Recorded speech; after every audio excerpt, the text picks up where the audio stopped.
1-1.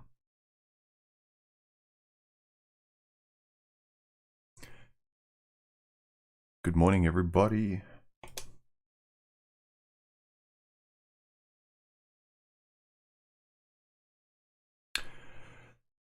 Okay, morning. Sunday for me here in Australia, Victoria. Hope everyone's doing well. Today's video, as usual, touching on the last couple, but taking comments, hopefully new comments, not the age-old comments that we've heard a million times, but even if they are old questions, I enjoy talking about them from a fresh angle or refreshing our point of view, but not just repeating memes that you hear over and over again. That's the thing I find a little dull. And I'm not putting anyone down. You know, some people might have just discovered sort of manosphere side self-help kind of content, and it's new and fresh. But it's some of the comments are like telling me, I just discovered Star Wars. But anyway, people seem to be hearing me loud and clear. Let me break out the comment box over here on your right so it's in front of me. I hope the audio's okay. I'm using one of my old favorite microphones here, the MXL 990. It's technically not the best microphone out there, but I think on my voice it sounds really good. My last one, it's probably technically the best microphone I have. It's really good. It's got a great noise floor. Now I'm just sort of geeking out, but this was my mic for a while now. Last week, the last couple of months, I've been using the Lewitt 440 Pure. It's a really nice microphone. It's probably the highest quality microphone I have. But there's such a thing as having too much of a good thing, that you could hear every molecule in my mouth making a sound. So it was so clear and detailed. But for my voice, it wasn't that great. Something like this, which is kind of middle of the road. It's not the cheapest microphone. It's not the most expensive, but I love the way it looks. I love the way it sounds. I can tune it to my voice a lot better. Anyway, why am I adjusting what am I justifying what I like to you? Also, I've got a couple of microphones. It's nice to just rotate them. Anyway, can she sympathize? The title of this video. The more important question is, should she? Why shouldn't she? Why should she? Why is it beneficial? We know the answer. It's the same reason why someone should be able to listen to your opinion, to have a conversation. They can hear someone else. You can hear them. You can get another point of view. You can appreciate someone else exists aside from you. This is a frustration in the last couple of videos, especially the last one. It's not that I don't enjoy having conversations with anyone, male or female, but if they're kind of tunnel vision, solipsistic, I'm the only person that exists, agree with me, I don't like having conversations with those people. And a lot of times women tend to just be their way or the highway. So if you kind of say, well, what about look, nope. It's like someone who people who just talk through the lens of their own football team, and everything else is rubbish, and their mind is looking for a way to trash every other football team. If we look at football teams as opinions, ways of thinking, I like talking about the sport. So, if a woman says to me, well, I think blah, blah, blah, and it's something not my opinion of, say, guys, for instance, I don't take it personally. My mind automatically goes, oh, okay, here's a conversation. And especially if you can tell the person's not catty or wanting to sort of debate just to win, to prove how great they are, but they speak relatively intelligently, and you can see that they've got their own thoughts about this. They're not speaking in memes. I think this is a lot of the problem with guys, where they get with women, they get with any girl that they just find visually attractive or their biology is attracted to, and then they just let her speak. And his brain, all he's doing is trying to respond. Okay, how do I respond? Okay, what should I say now? How should I smile? How should I act? Rather than listening and having a conversation. And if it's not your kind of person, you, like anyone else, you don't associate with them.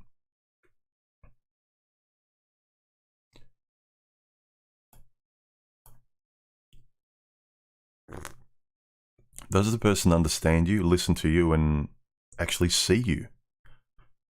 Or are you just like a boyfriend object? And similarly yourself, you going out with a girl that's just a girlfriend object. It's not going to last. Neither of you are going to have a good time. All right, let's look at some of the comments. Hello, all the regulars. See, I don't dislike having females here. Donna, regulars here. Morning, Donna. We've got people from all over the world.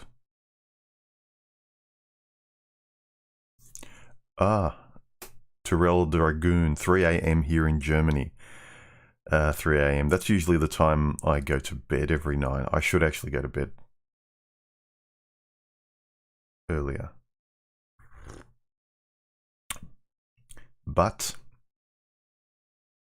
it's a funny thing. I always set an alarm for myself on my phone to remind myself, because I'm most productive and in the zone late at night. I'm a night owl, and I set my alarm usually around midnight or 11. Depends on how I feel during the day, what I have to do. And when the alarm goes off, I go, okay, yeah, okay, I'll get to it, human. And then by the time I finish up what I'm doing, then decide to get ready for bed and have a shower and all that kind of stuff. It's like 2, 3 in the morning and I'm rushing. So it doesn't always work. I should actually hit the alarm to get ready for bed, probably 9. Okay. Audio is great. Cool. Yeah, I'll be interested to hear how this audio sounds afterwards for my own ears.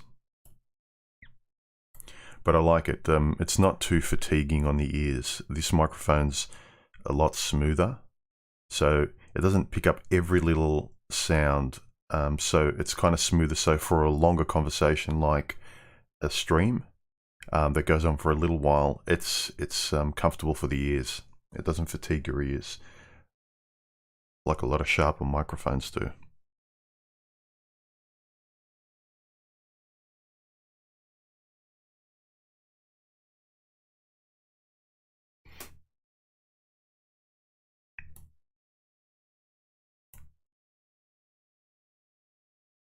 Remember, guys, if you want to ask a question, make sure you put a whole bunch of emojis in your comments, like a couple of guys might be doing. There's a lot of contrast today. Yeah, the sun's going in and out. Also, I think I'm a bit oversaturated. Let me just turn down.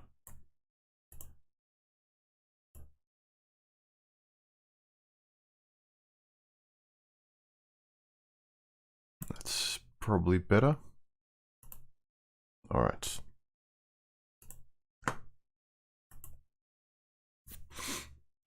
All right. While you guys, if you have any questions, which is fine if you don't, talk amongst yourselves.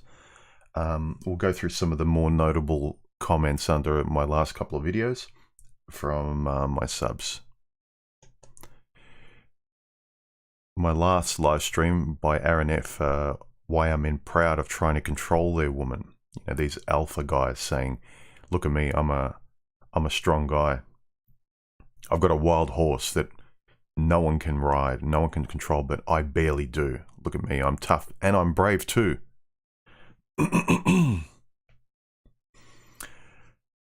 He says, people who have no control over themselves will try to control others. It's an attempt to find balance in their life. This can only happen from within. Perhaps. I've met some otherwise smart guys who have a really awful female partner, girlfriend or wife or whatever you want to call it. And you think you're very intelligent otherwise, but then again, that's the story, isn't it? With men and women, it's they're intelligent or they've got their lives together, but then when it comes to relationships, they're just completely another personality. Again, I keep pointing to Elon Musk.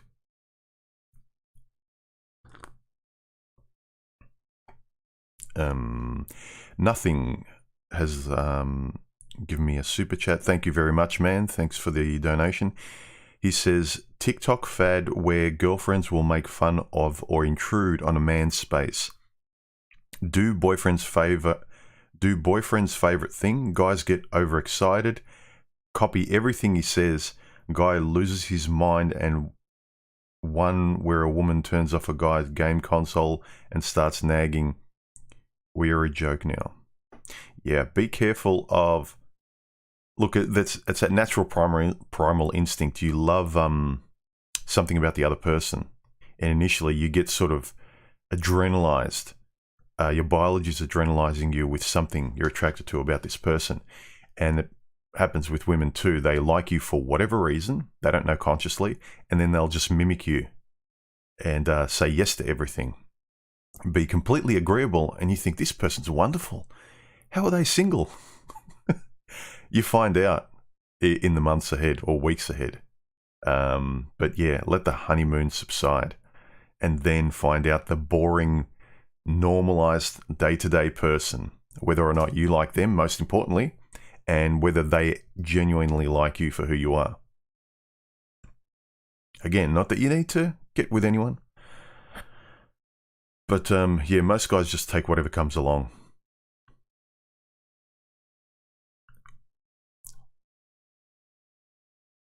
Baza says, the manosphere is an echo chamber. This channel is no different. It's all one-sided. Other opinions are shamed.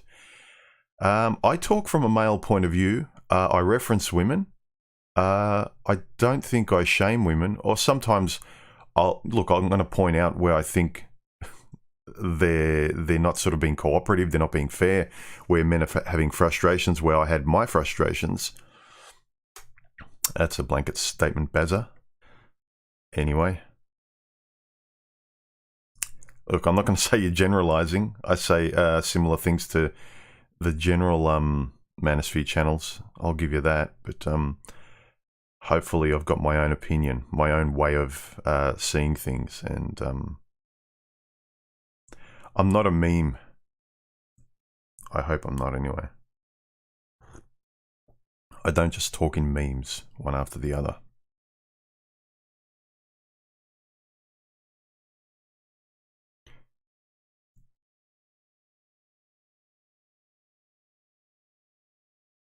Ted1775 says, Human, your video on Alpha Dude Bro is one of your best and hilarious. I think I've done a couple where I've mentioned that. I don't know which one was specifically on Alpha Dude Bro.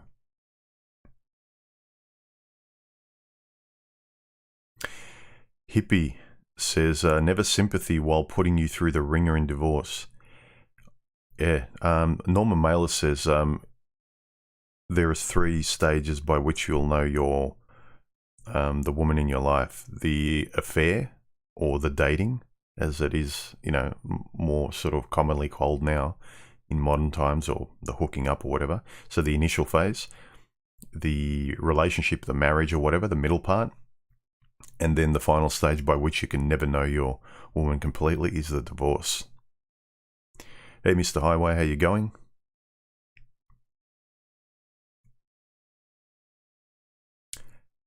Yeah, Wet Palette Warrior says, Bazza, what's the contentious opinion? I think there's just some people that don't like me, and that's fair enough. Like, you don't like everybody. There's certain channels that I might not like their content, or it's not my cup of tea, or it's stuff I've heard a million times before. Sometimes it's just the person's voice. Same with me. There's certain voices, and it's not their fault. It's just the kind of, yeah, I'd probably be more amenable to their content if I found their voice more relaxing or less fatiguing. But yeah, it's a lot of it's subjective too. But some of it, people don't like my message or think I'm completely wrong, which is fine. But that's the great thing. Let there be different voices, different opinions, different experiences, because imagine you're going through a lot of crap in your life and you don't know which way is up and you're confused.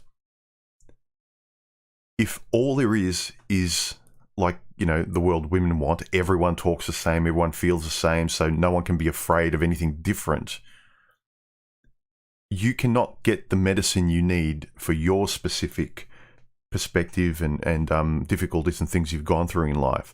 And so you're forever in pain or confused that you can never find your map. But if someone has a different voice, different experience, gone through life differently, raised differently, say for instance, if all you get, like most of the self-help kind of philosophical stuff, if it was all perfect teeth, Tony Robbins, extroverted content, if you're an introvert, you're going to forever be lost and in pain, and you'll barely be able to find people to talk to. So there's different personalities, different lifestyles, so we need different kinds of people. So don't get me wrong, I don't hate channels, but there's certain channels that aren't for me. I'm a different person and I need something different. I need a different friend. I need a different conversation. That's why I hope my channel's all about the individual man thinking for himself so he can be confident and find his direction as an autonomous kind of guy. They're interacting with people, making choices in his what job, what woman, what life. Hey, Karu, how you going, man? For you guys who haven't listened, Karu and I had an interesting conversation a few weeks ago. It's linked on my chats channel. And that conversation channel is a new one I created a little while ago just for long form conversations I have with other people where we just sort of hang out and talk about a couple of topics. The link is on my YouTube channel in the banner on the top right. The little it's the little YouTube symbol that should take you there. But it's my chat channel. Have a listen. Kari's got some really nice opinions, ways of looking at things. And that's what I mean. That it's great to have conversations with people who have different perspectives. We can generally be respectful of each other.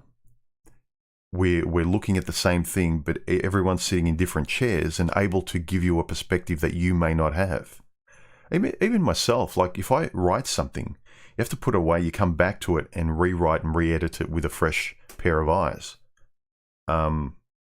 Philosophically, I can't remember who said it. It might have been Michael Sarian who said that people today are always traveling. I need new experiences, but you're always looking from the same perspective, so you can't grow. People don't need new experiences. He said, people's experiences don't need to be refreshed.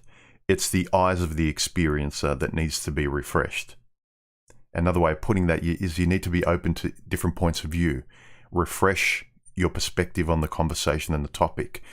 Because if you're myopic in sort of a very narrow tunnel vision, and you're still frustrated and you're still butting your head and it's still not quite comfortable, or you've grown, but you're too stubborn to realize that you need to broaden your perspective or look at it, revisit your assumptions, you need broader view, different conversations. You need to, widen your ears a little bit, chew on old assumptions so you can sort of make sense of them now as an older person with new experiences.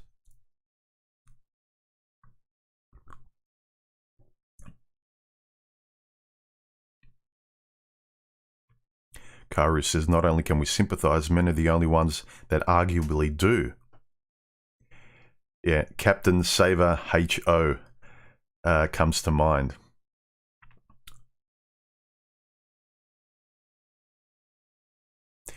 He says also, Bazza, you're wrong. I butt heads with human all the time. We disagree a lot. Yeah, just what I was saying. But respectfully so. Like, I always love chatting to Karu. And this is the thing. I think women are different like that. I was having a conversation yesterday with a couple of people about that kind of in-group, out-group preference with women. And having a conversation actually with a couple of family members, both male and female, in a sort of group setting. And just that very stark difference when you're with a group of guys, and I was saying, oh, well, guys generally talk like this. We can disagree. We can have sport. We can get into arguments and fights, but we respect the individual guy. And we actually, after a while, if you just like, we don't like guys that are always saying yes and kissing our feet. Not that we want arguments, but a guy likes to feel at ease and trust the person that they're an individual, they're honest, and they're respecting me. So it's not necessarily that I need a person to say no to me all the time. But if a person gets along with me and I can trust that, okay, they're being honest. But if someone's just mirroring everything you say, you kind of, a guy's instinct kind of goes, I don't know if I can quite trust this person. Something feels uneasy about them. It just feels like I'm talking to myself. But when a person has their own words, when they have their own words and their own thoughts, it's not that you fight, but then you kind of realize, okay, there's the person. There's the person that I can actually gauge to trust or not. And I think it comes from, I hate to pull that sort of historical card, but hunter-gatherer men, where you want to know that that individual man can keep a lookout while you sleep, or when you're hunting something, he can go out on the ridge and look at it from a perpendicular angle, and you can communicate as individual guys on the same page. An autonomous man here and an autonomous man there, all working for the same cause that we believe in. That's that kind of trust. Whereas by contrast, the female in the group was telling me, yeah, women are very different. They believe in the Borg, the group. The moment an individual shows themselves in the group, they ostracize that woman. Like, they don't trust the individual. Whereas the guys trust the individual. When a guy's a groupthink, we don't like it. When a woman's a groupthink, they like it. So we're very different in that sense.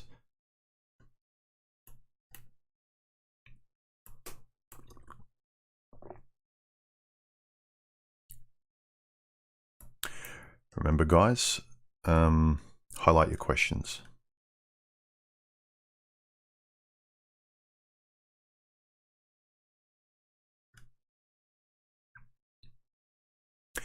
Robert, thank you very much for your super chat. I appreciate it, man. Cheers, guys. Cheers, man. Guys, let me know if the audio and video is coming through okay. Human love solidarity. Has anyone seen Human laugh? There you go. I just did. I've laughed. I think some people kind of, you can't please everybody, right? When I'm talking about a subject that for me is important, I mean, the natural human reaction is not to laugh about it. I'm telling you that it's something we should be serious about. When it's time to laugh, I do. And I've made lighthearted videos. I mean, even my last couple of videos, I've added a little bit of levity and humor and things like that in there. So I can't make a joke. I can't laugh all the time.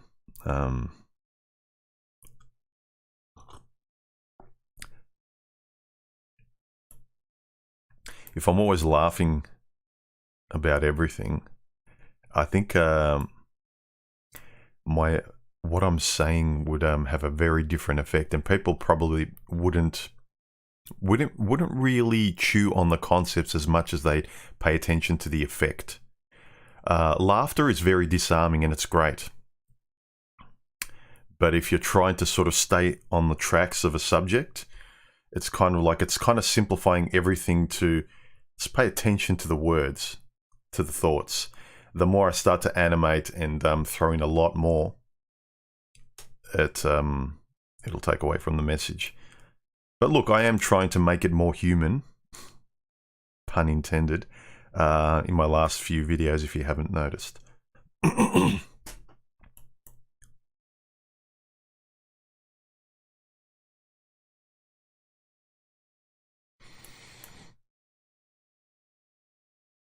Yeah.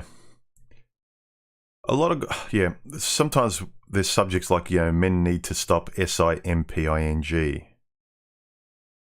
Some words that I even think will be flagged. I just err on the side of caution. That's why I'm spelling them out. You'll be surprised what comments YouTube just deletes. A lot of people are saying, "Oh, human, you deleted my comment." It's like, I didn't. About the only comments I delete are really obviously shocking, rude comments that that anyone would go, "Whoa, what's this person's problem?" Or this person's, needs to calm down, needs to take a break. Human, relax on the justification. Okay. Well, sometimes there's people who just discover my channel. You can tell with their comments, they kind of, not just the ones that go, "Oh, human, just discovered your channel," letting me know. But you can tell by the way they speak. Whereas you can tell a lot of guys that either they've been around the traps a while, they've been exposed to a few of these type of male-based philosophical, introspective kind of channels. And then you've got the guys who obviously, just by their writing, you can tell this guy's older. This guy's middle-aged and older. He's too eloquent, too experienced in his words, and so on and so forth. Sometimes you get surprised, though. I'm very surprised these days by the maturity of some guys I speak to when they tell me they're in their 20s, and I would have thought they're my age. Admirable, but also, geez, are men being forced to grow up, especially in light of what they need to accelerate their knowledge in relation to women, because men could be more relaxed before because there weren't as bad consequences to sort of just letting women be women, but now it's letting women be women with the law in a candy store and acting like a spoiled rich brat where men are peasants.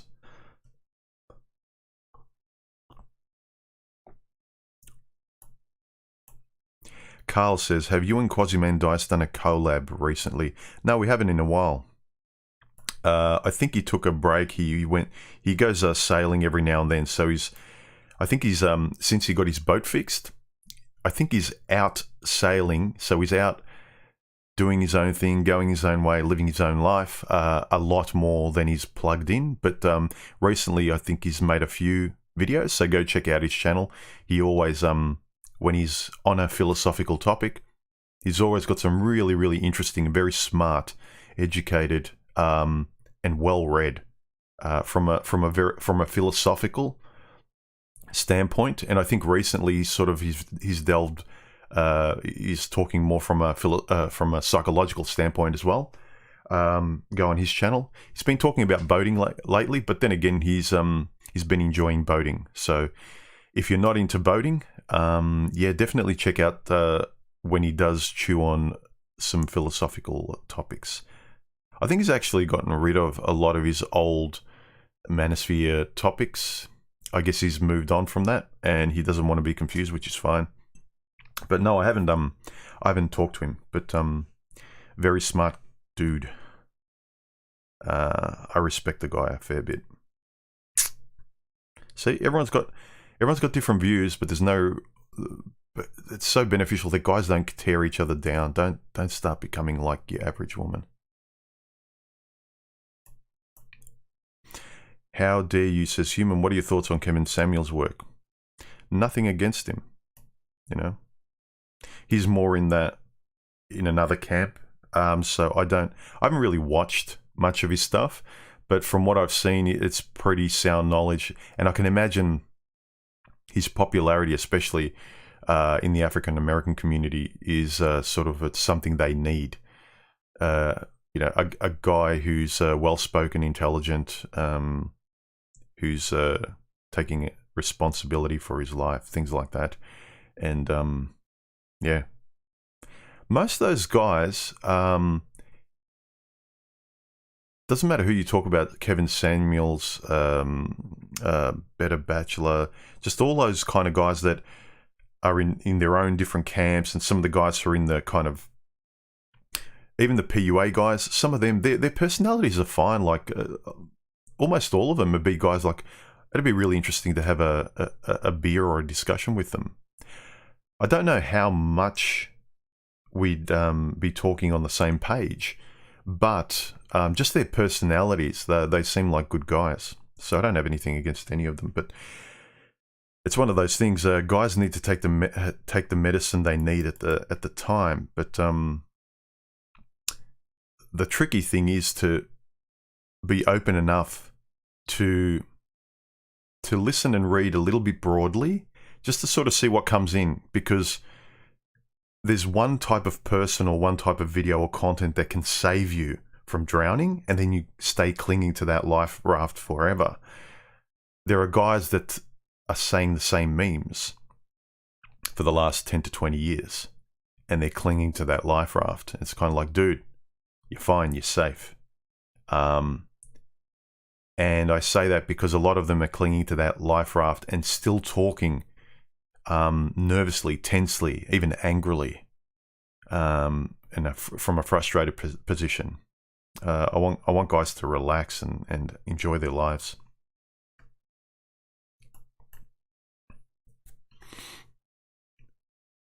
Mr. Highway says, I stopped trying at the first sign of games. For example, I had a girl had been giving me signs she's interested for months. I finally caved earlier this week and got her number. I texted to no response. Bye, Felicia. Yeah. It's funny, like middle age as well with me, I no longer am attracted to or give the time of day. I really approached the same kind of women as I did 10 years before, 20 years before. And so kind of the first initial step of the first contact, it was more discerning. But then once you make contact, and the second step is like, she's still playing the same games as she was. So I made the initial step from a more mature, open-eyed, less myopic point of view. Okay, I'm being more responsible. And then the next step, she's still as passive, sitting there like a lump as she was in her teens, saying, well, I want to be impressed, because there's a lot of guys that I can choose from. I've got a lot of guys on my app. I've got hundreds or thousands of guys just waiting there, and I can just point to one and give him a little bit of attention, and I can reel him in. So it's when you realize a girl doesn't sort of want to play a respectable back and forth, and show I'm a human being, you're a human being. I want to know if I actually get along with you naturally and organically. When you just see that same game again, like you said, bye. Because you know what it's going to be like if you do get with this girl. Ramp up the trying, the chasing. Even conversationally with me. Because, as you see, I can talk about a lot of different subjects. And when I first meet someone I'm attracted to, I talk a lot because I'm interested. And I express myself. And so they get to see and hear me. And then after a while, you realize that, human, you were having a relationship with yourself at the beginning, weren't you? because there was nothing else there on the other side, or very little, or they were acting. So, yeah, it's not just the initial step of a guy kind of making the first step responsibly. Afterwards, the guy realized, okay, she's not even willing to take the first step. You know, she's going to sit there through the whole experience as a one-way street. That's why a lot of women make a big deal. Like, I don't want a guy who plays games because they play games.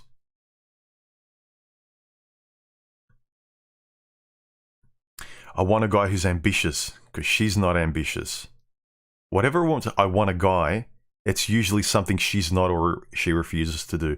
That's why she makes a big deal out of wanting it.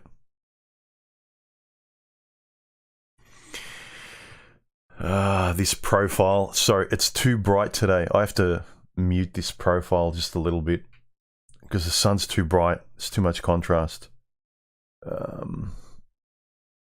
Yeah, let's try that. Cine V. Which means, let me up one setting. Okay, that should be fine. All right, anyway, let's keep going.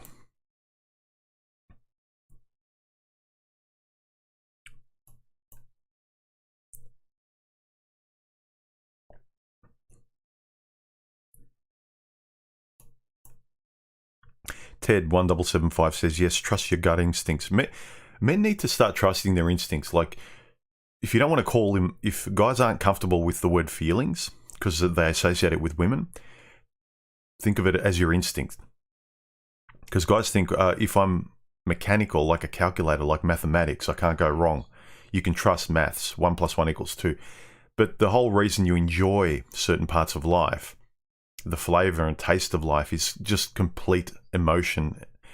So it's a matter of setting rational mathematical boundaries, yes, and within them you can play.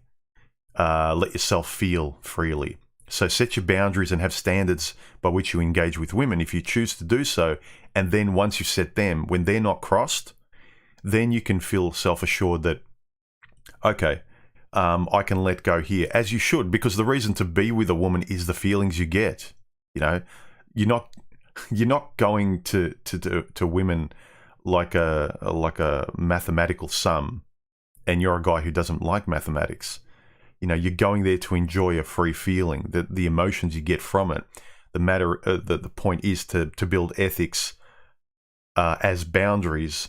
That's your mathematical security, and within there, that's where you can feel good and free and safe.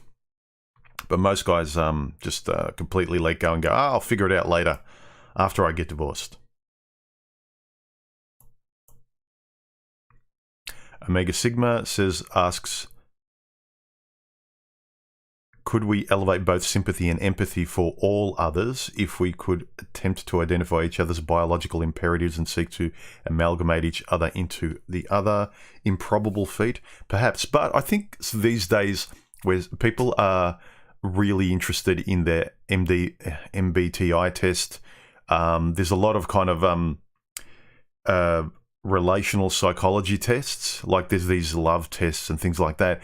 I think people are interested in, and I wouldn't totally disregard them, but don't look at them like science. What they can do is, they're fun questions to ask to sort of see if your personalities are leaning in the same direction. So as well as that, ask other questions, really intrude into each other's psychology, prod and poke in an interested and fun way, so you can actually see if the person is your kind of person, if you fit, or if you're just going to be butting heads. So I think that's why a lot of these relationships, sort of relational tests, are becoming more and more popular, because people are more and more lost and more frustrated. Donna, thank you very much for the super chat. That's very generous.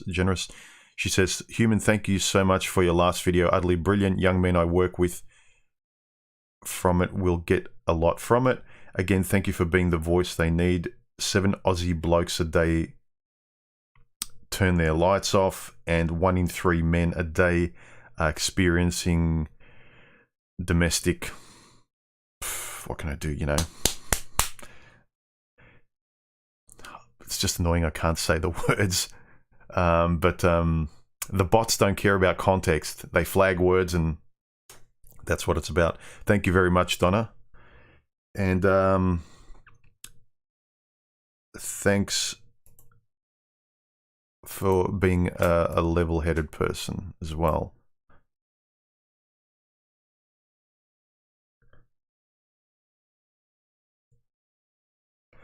Yeah, make sure you get out today, Donna. It looks like a good day. I'm going to go for a walk later if I can. We've had a whole week. I think all of Australia's had a whole week of torrential rain and bad weather. There's a few floods going around, I think. I don't watch the news very much. James Von Maxwell. Hey, man. How you going? I like when guys just answer the title of the question. He says, no, she cannot and will not. Hello, gents. Can she sympathize? Like, I know women can't empathize. I know. I don't expect them to, you know. I don't expect women to be David Copperfield. But sympathy, that's it's very interesting to me as a human being that you're able to survive so long without sympathy. How you have friends. Like, this other person must be a real sort of submissive what's the word? Anyway, it escapes me. Submissive masochist to be in that relationship. You see, I don't know if it's more with women where you see there's one alpha chick and the rest of them are looking up to her like a goddess and they're very submissive around her. She's the big dog. Whereas from what I've seen with guys, there might be a guy in the group who's maybe the most extroverted, but they tend to respect each other a bit more. Everyone gets a chance to display their own personality. Whereas with women, it's kind of that Borg. The personality of the group is really driven by that one female that controls the group, and everyone just says yes. Yeah, hit the like button, guys, and subscribe. It's free. Really appreciate it. My channel's kind of really slowed down in the last couple of weeks. I don't know why. I don't know what's going on with the algorithm and stuff, but my videos have been getting more views, but my numbers are frozen and they're not being shown. I don't know what's going on. I've given up trying to predict. All I can do is just make videos when I feel like doing them and giving them to you guys. Let's go through another one of the cool comments from the last few videos. ASOF on the video when she won't listen. There is a lot of similarities between a woman and an internet advertising company. Yeah. MGTOW DCFW. I made the DCFW into an acronym because his whole name would get this comment banned. And if you find him on my comment section, you'll understand why I sort of made the DCFW an acronym. On the video, have hookups replace dating. He says, I have no idea how some men jump from girl to girl and feel nothing and just keep going and never stop. After like 3, I was done. Yeah. It's like safe deadness. It's like, I don't know, it's like kind of just watching anything on Netflix just over and over again to fill in time. I know some people need more variety than others. I don't. If I find something I like, I want consistency. I'm the kind of person, if I love a movie, I can watch it over and over again for the rest of my life. Whereas some people, and I've been out with a lot of women who are like this, it's like they'll say, oh, I love that film. They'll say, I love that movie. But they won't watch it again because they've already seen it. They go, what's the point? And that's always been a warning flag for me. It's kind of like, well, okay, then what's the point with me? Like, any kind of familiarity is going to get boring for you. And usually it's the case. Women who can like the same thing, or women who can go for the same team. So I see it as a similar thing. If you're a rare woman who likes sports, or you like the same movie, you can follow the same thing over and over again and love it over and over again. Like you can love your kids over and over again. I think that's about the only thing that women can tolerate consistently, seeing and experiencing the same thing over and over again. They just need too much. They're like forward-moving sharks in terms of dopamine hits. They can't stay in the same spot and get the same revolving door of dopamine hits. It has to be something else.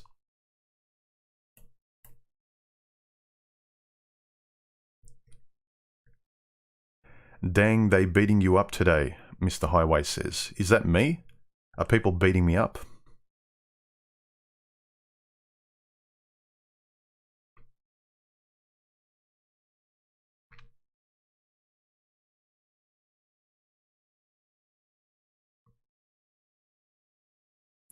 Hello to the new people.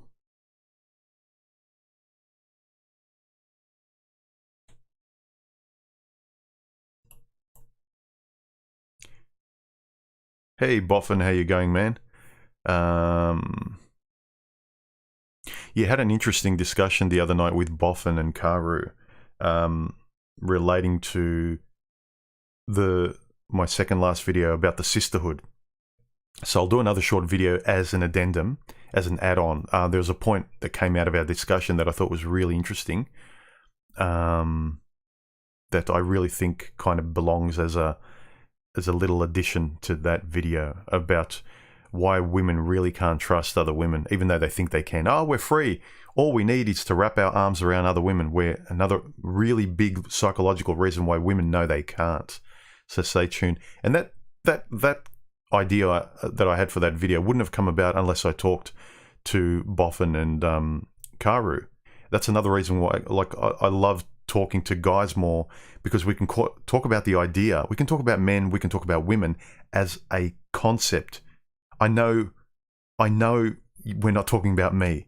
When I want it to be about me, I'll let you know.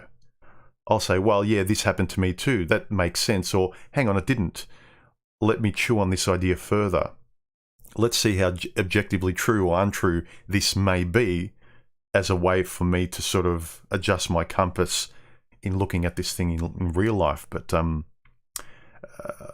love the objectivity of conversations between guys that can discuss and reference their subjective anecdotes and experiences. It's really informative. So yeah, I love having conversations with guys about intelligent topics and philosophical topics. I mean, they don't have to be academic, just everyday life stuff, right? Because it doesn't keep getting stopped by, I'm offended. Well, I don't feel that way.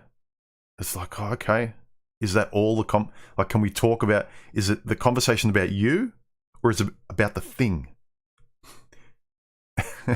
And with most women, it's just, no, it's about me, but I'm going to pretend it's not, because then I seem like an egotistical so-and-so.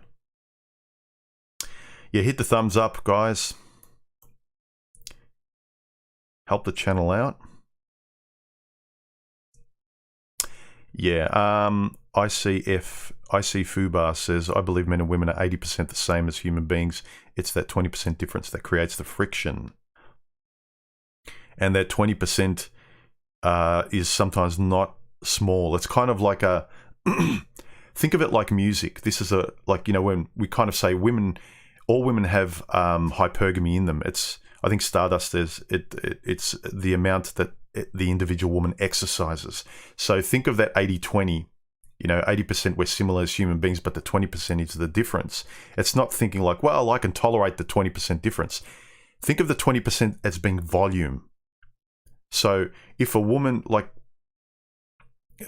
think about how much the volume is in that woman, in those differences. Some women have a very low volume on the differences between men and women, where it's fine. If you can tolerate a lot more, you can tolerate a lot more of her volume. if you're a guy like me that likes tranquility, likes fairness and being understood and so on and so forth, I don't like friction. I don't like chaos. I like routine. I like peace and quiet. I don't need a lot of variety. Mental variety, sure, but not fighting, debates, all that kind of stuff. So know who you are, know what you tolerate, how your dials are set. If you want to look at it like a equalizer, and that 20% difference, I really think, is how much she cranks up the parts in that 20% that may irritate you as a guy that you don't understand. That's specifically to do with females.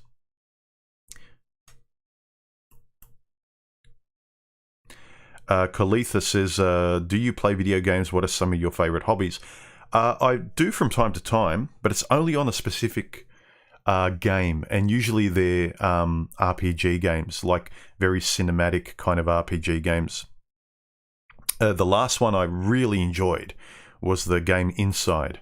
So have a look at the game Inside. It's a kind of a scrolling RPG kind of game. That's the kind of game I like, where it's very atmospheric. It's like I'm in a movie, in a story. So I'm a story kind of guy. I'm a storyteller. I'm a writer. I'm a visual, cinematic kind of person. So I love movies. And so they're the kind of video games I like.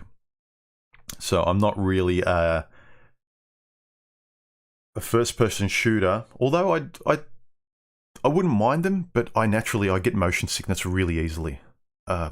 Really easily. Like in the first 5 or 10 minutes, I'm starting to feel like I want to Ralph. That's an American term. It means I want to throw up. So I wish I could, because I actually love the look of shooting games. Or I want to, but my motion sickness doesn't let me. There you go. I was smiling, happy. I think I smile a lot more in my live streams. I mean, again, why would I be smiling and laughing on some of the topics I talk about? Because they're serious. Like they're topics that I think are serious to chew on. And once you chew on them, make sense of them, then you can laugh in your own life. You're relaxed. But if I'm talking about the heartbreak a man went through and like, ha, ha, ha, I'm just laughing through the whole thing. It's like, okay. Anyway, next comment. That was the last one. Just the guy says, when women, on my video titled Women Can't Count on Other Women, that was the second last video about the sisterhood. He said, why can't women admit fault? Because their ego is very fragile. They place way too much importance on the opinion of others, as their self-esteem depends on their social status. Yes, very much. That's why they don't admit fault and also don't like to be put on the spot. Yeah, because men, even when they're together, this is the thing I touched on before. Generally, when men get together and they feel good in their group, is that when we recognize we're in the group of individuals that we can count on. We don't need to be, okay, fellas, let's all gather around the campfire of this ideology to be friends. Whereas women, they gather around the campfire of one woman, or the fake kind of, they gather around shopping, they gather around something else that leads them, or some other woman. Like there has to be a Borg group sort of thing. And the woman, the moment a woman starts to stick out like an individual away from the central female in that group, or away from the central ideology of their group, they ghost her, they push her away, they backstab her behind their back. Men aren't sort of like that. So yeah, very good point. Their ego is fragile, and they place way more importance on their opinions on others. We gauge the opinions of others as guys, but at the end of it, men are alone much more often. They're left alone. We have to survive on our own. So if we're used to kind of, there's nothing beyond the man, we have to know what it is to be alone. We're much more comfortable operating alone. And there's a realness to that survival of being alone. There's nothing to, I can't blame anyone else, otherwise I won't eat, I'll starve, I won't have shelter, I won't survive in the world. So when you recognize another man that's being real in that way as an individual, not relying on the group, not relying on rhetoric and things like that, then it's kind of like, okay, there's a real person. And if I get along with that real person, I can count on them. You know, they're not going to change. But the individuality of women is often not there, or it's always hidden as a mode of being with other people, even with themselves. James Von Maxwell says, gents, just do not go down the rabbit hole. Women are not our enemy. The enemy is in plain sight. It's just we don't yet believe it's our governments. Yeah. The enemy's kind of like the advertising, the memes, the groups, the politics, everything that's trying to tell you, you can't think for yourself, they'll shame you, think like the group, or you'll have no friends, you'll have no love, you'll have no life, you'll be on your own, you'll shrivel up, and, you know, it's kind of be around people that are respectful, that have their own opinions, that can talk, that can respect other people's experience and individuality. Just like, you know, a guy doesn't like when he's saying, you know, I've been through this, and a woman will say, no, that's not true.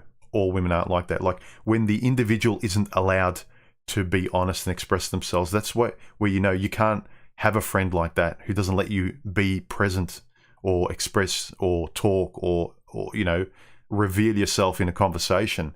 You can only be a hollow person in the group, mouthing memes and platitudes like, yes, all women are like that. Just like women is like, yes, whatever women say.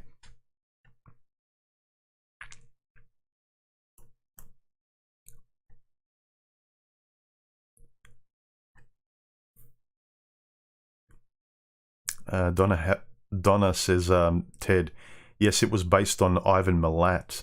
Is that Milat or Mitat? It's Milat, isn't it? Or is that auto correct? Yeah, in was it Victoria? I think it was Victoria or New South Wales. Ivan Milat was like a known serial Killer in our recent history. I think he scattered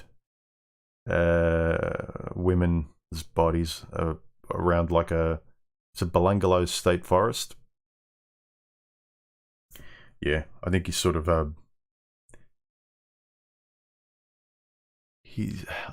he only admitted like 20 or so victims, but I think that it's a lot more, and they haven't been able to kind of recover any of them because it's such a big forest.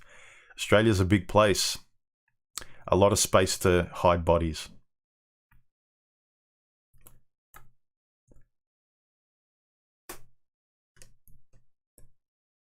Okay. All right. Bazza says, using your analogy from your last video, if women are the drug, then how does focusing on women, the drug, non-stop, help you move forward? As I mentioned, like if guys are in an Alcoholics Anonymous meeting, you can't deny that what the drug is. Look at the problem head on. If you know that's your problem, talk about it and recognize what it is. You don't need the alcohol in the room.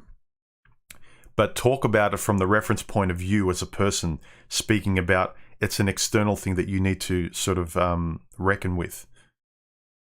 You can't control alcohol by consuming it, even in a conversation. So that's the difference. You can't ignore your drug and move around in the world and go about your life and keep getting affected by it.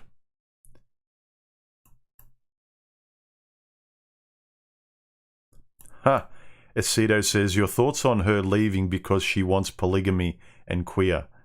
Yeah, that's too much of a bag of clown world to sort of tolerate for me.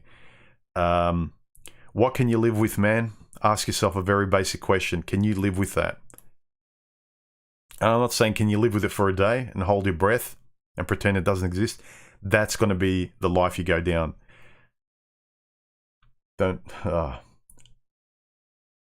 That's just a woman wanting to ride not just one carousel. It's like she's so greedy, she wants to ride every carousel. And rather than breaking up with you, she wants your permission. She wants to have her cake and eat it too. I'd give a definite no. I don't want to tell guys what to do, but this is one of those things where kind of like, man, I really don't want guys to feel this kind of pain. That's like a red flag you can see from orbit. I think we should see other people. I want to be into polygamy. I want to be single while in a committed relationship. And then I want to question you and tell you what to do as well. And it's just too much of a mess. A lot of fighting, a lot of headaches, a lot of psychological drama for you. She's just going to, like, wanting to do what she wants, polygamy and queer and all that kind of stuff, is her just kind of wanting to go let feelings dictate your relationship. And it's only hers. And you'll have you won't be able to settle and organize your life going forward living that way.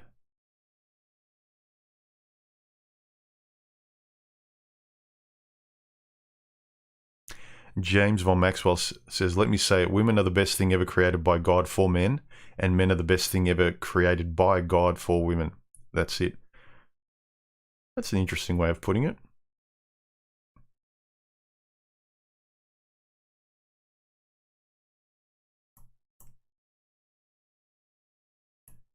Human, you spitting facts now, right now. Because there's a 20-second delay, I can't remember what I was talking about. Corey says, I like Better Bachelor to listen to him when I do dishes. Yeah, I like Better Bachelor's personality. Very switched on guy.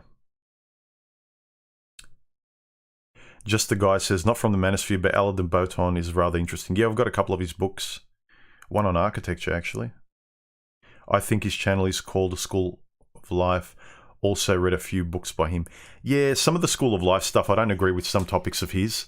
Some of them are very, very modern liberal. Kind of like, yeah, why can't we have relationships like this? Because, like, yeah, the human animal doesn't work like that. It's great if we could. But some of it is theory. But he is a smart guy, well-spoken.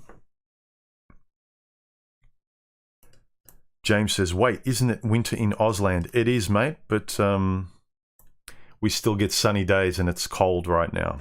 Hence my jacket. And why don't I get rid of this message on screen?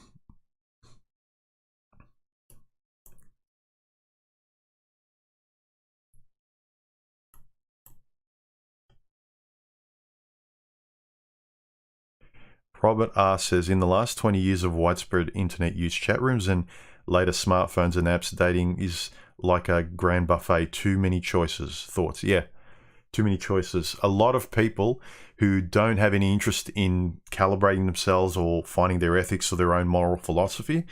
Online dating apps, phones, that this is all your life is. Flick, flick, flick. I can't stand still. You're on a psychological soundbite rhythm that you can't sit still. You probably can't sleep well. When people are sleeping, if you look at their eyelids, they're probably just moving all the time. People don't have an attention span. They can't sit still with ideas and thoughts, let alone with a person.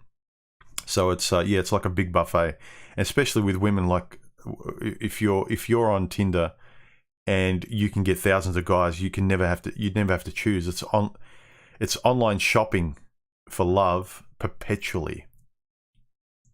And you can get a little thrill and hit. They get used to not actually having boyfriends, but the chase. Because dopamine is an anticipatory drug. It's not a drug where you actually achieve something. That's what people think. It's like dopamine is when you achieve your goal. It's the whole hunting, wanting, anticipation of it. And this is the drug, the treadmill that a lot of online dating is fueled by. You think you want the goal, but what you want is a constant, never-ending potential of potential girlfriend, potential boyfriend. You waste your life dating and never getting anybody.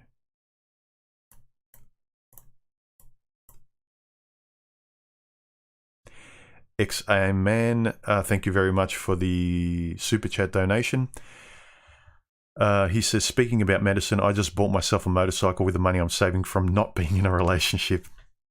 Yeah, I think Paul Proteus made a video where he said you can either be in a relationship or you can save money. For the average guy, yeah. I'd say that's to a small or very, very large extent true. Wild Bill, thank you for the donation. He says, do you ever dip your feet into online dating? No, not these days. After being single for a year, I go back on 2 weeks ago. It's seriously dreadful. Yeah, a while ago, I kind of gave up. It was just the same crap. I got older. What I noticed as you get older is like you go on, you give yourself a break, and the breaks last longer. And then after a while, the breaks actually just become life. And it's kind of like when you go, it's kind of like going back and looking at hobbies you used to do when you were younger. It's going like, oh, I can't believe I don't find it interesting anymore. So you've outgrown something. So.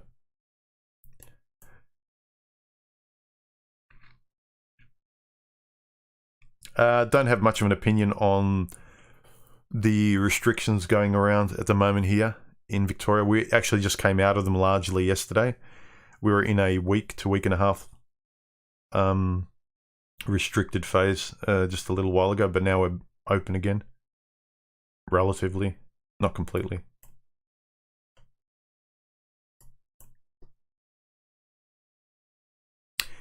James von JVM says, humans are flawed. We're not perfect, but when we stick together, we do great things. Men and women being together, or men and men, or women and women, whatever. Yeah, true. We can survive on our own, but I hate to use the word, but you can't actually thrive or push society or get all the stuff we've got, like do all this stuff without cooperation.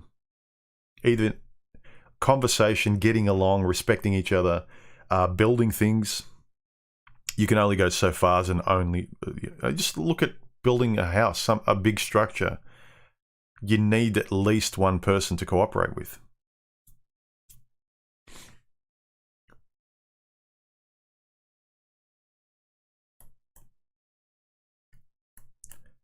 Let's go through some more comments. Charles says on my video, women can't count on women. He says they don't take responsibility because there's always a man who won't hold them accountable. Yes, more men need to know how to speak and rebut what a woman says, or at least inject a responsible and intelligent guy's view. And if she won't listen, walk away. Some men will accept any character flaws in women as they search for the V. Yes. And a lot of guys say, well, all I want is the V, so I don't care what women say. I'm kind of going to go, I'm going to be in and out before that. But you're just adding to the problem, guys. I suppose you're creating a lot of things to talk about. You'll never be bored. You'll be able to sort of get annoyed at the same thing over and over again as you keep fueling it. Melee N says, for the same video, I've always said, forget what women want, what women do to men. See what women do to women. Yeah, that's part of that video, which I want to keep discussing. That is like, have a look at how women treat each other, where they don't have to act, or they still act with women in their in-group, but look at how they backstab. Look at how they talk to you about other women as a guy, when they're honest about other women. And then if you can find out, listen how they talk about men with other women. They backstab everybody, away from everybody. A lot of women do that. That's why a lot of women, it's much more common for women to say, I don't have very many female friends. I only have a small group of friends and I tend to get along with guys better.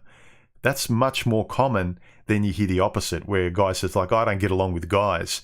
Women are so much easier. That's almost like Bigfoot, that statement. That's very rare. It's much more common for women not to be able to get along with other women and feel more comfortable. You know, guys are easier to read. They're very black and white. Sometimes they try to shame men and say, you know, you guys are like Neanderthals. You're very basic. Us women, we're more advanced. We're sophisticated. No, you're not. We're simple and much more easily understood. Where are we? Next comment by Pear H. And I know it's pronounced pear, not per, because I have a friend whose name is Pear. I can't remember what region of the world. Is it Scandinavian or something of origin? He says, they think they're superior, so why should they apologize?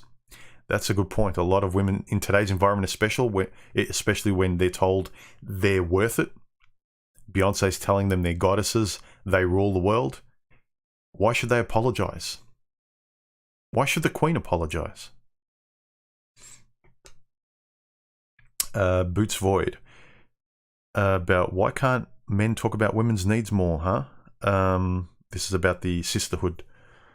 And also about the issue of like, why can't men just talk with other men? Why do kind of women criticize when men talk to each other about relationship ideas and say, well, it happens to women too. Why can't we be involved? Let's talk about women. Let's talk about us. It's because the conversations become all about women.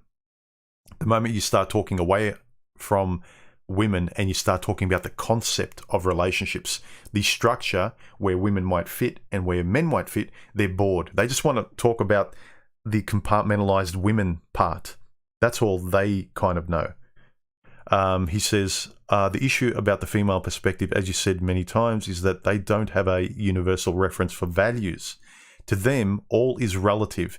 Can you imagine the state of this world if the laws were all subjective? It would be absolute chaos. That's a very good point. VR Vero, on an older video, trying to love whoever comes along. He says, finding the right one feels like metal detecting for a rare coin in a recycling center. I think a lifetime isn't long enough to achieve this goal. I love that metaphor. That's why I wanted to share it. It is. Today's online dating is kind of like metal detecting for some rare coin in a recycling center that fits in your specific little pocket.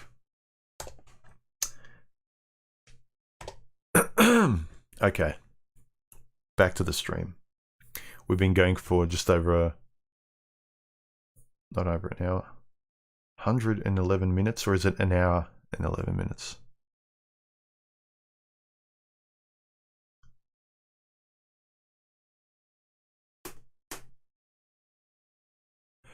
Donna says it's raining where she is. No, not for me, although it might. I can see clouds.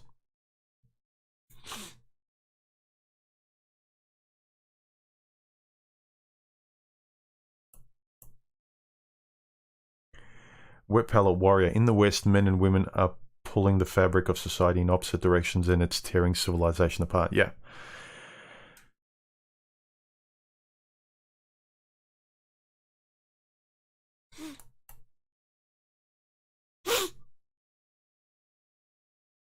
Cheers, Game Ever Castro.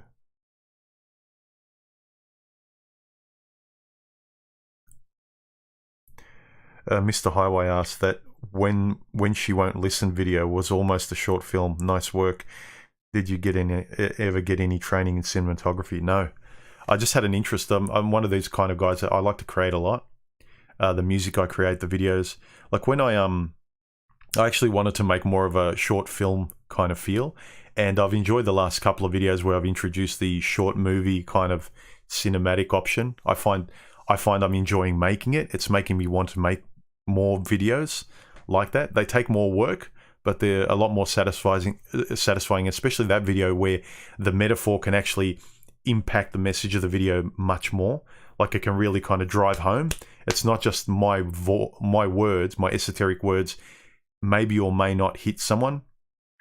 I think the universality of film, like the underlying metaphors and show don't tell in the storytelling communicate, and introducing, I really popped into my head using, instead of just using the female voice, I'm going to start using the my Karen alternative to Alexa or Siri whenever I want to use this female voice or have an oppositional conversation, or a debate rather, with the typical female. I'll use like Karen as the AI. I haven't had any training, but like making my videos and showing my face, I just wanted to do it. And so I just dive in and sort of wanted to learn everything about cameras, audio, and just kind of getting better and better. So the kind of videos I usually watch, I watch them, the majority of them are tech videos in relation to creating. So not specifically tech videos where it's about the numbers of the specifications of the video.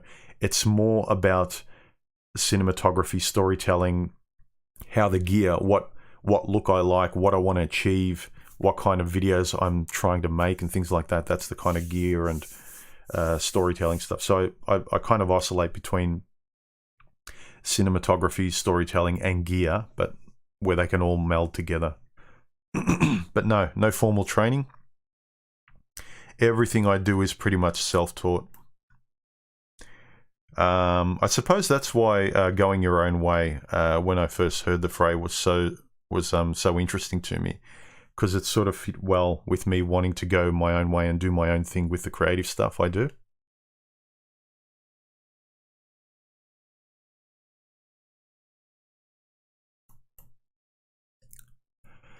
Yep. Thank you very much for the donation. I appreciate it, man. Thanks for listening, and thanks for supporting the channel. Hit the thumbs up, guys, to the video, and any videos you like on my channel, and subscribe if you haven't. It helps the channel grow and be seen. Otherwise, it not just stagnates, it kind of goes backwards. Basically, if YouTube doesn't see activity in some way, whether it's comments, especially likes. I think likes and thumbs up are the big thing. But aside from likes and thumbs up, it's viewing time, subscriptions, and basically interaction with the channel. They want you interacting, so your eyeballs on it. They don't want you just automatically being fed YouTube and listening from the background. They want you actively engaging, because when you're actively engaging, you're looking at ads. That's why if you're passive on channels you like, you're conveniently unsubbed for some reason due to an upgrade. That's what you're told. But they want you interacting all the time.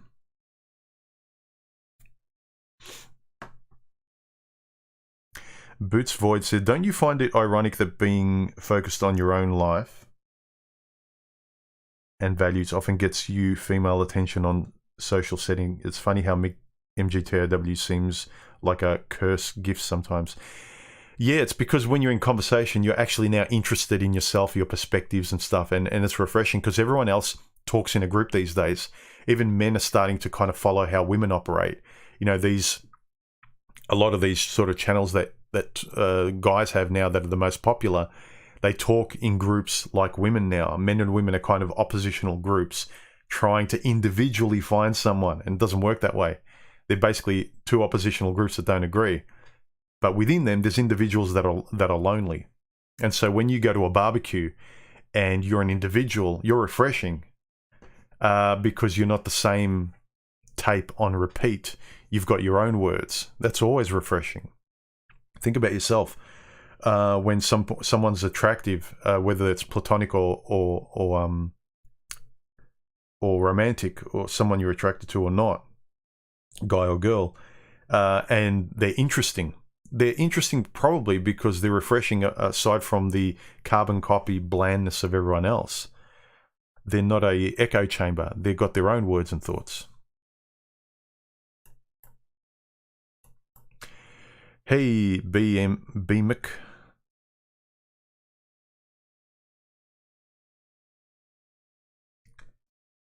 Have I gone through all the comments? Gone through that one? Yep, I have. Sorry. My short-term memory isn't the best.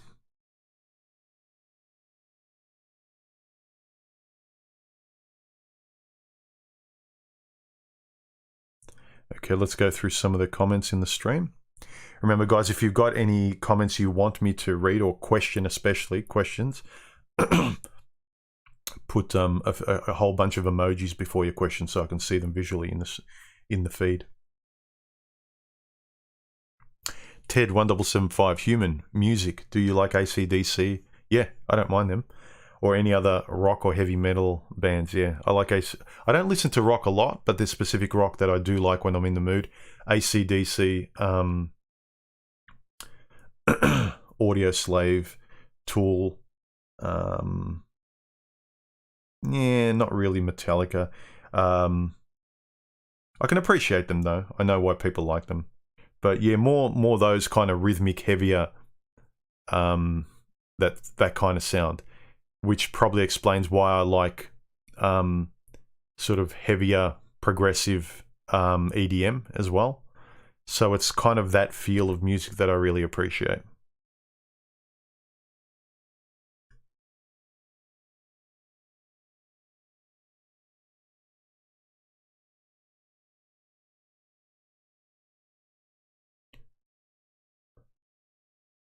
Mr. Highway says, you can agree on 99 out of 100 things, but the one disagreement can be a deal breaker. Yeah. It depends on what that deal breaker is. That's why it's good to kind of understand yourself, because I've mentioned it before, when I was sort of young and a lot more naive, it's easy to have like a list of deal breakers as a way to defend yourself away from obvious superficial crap.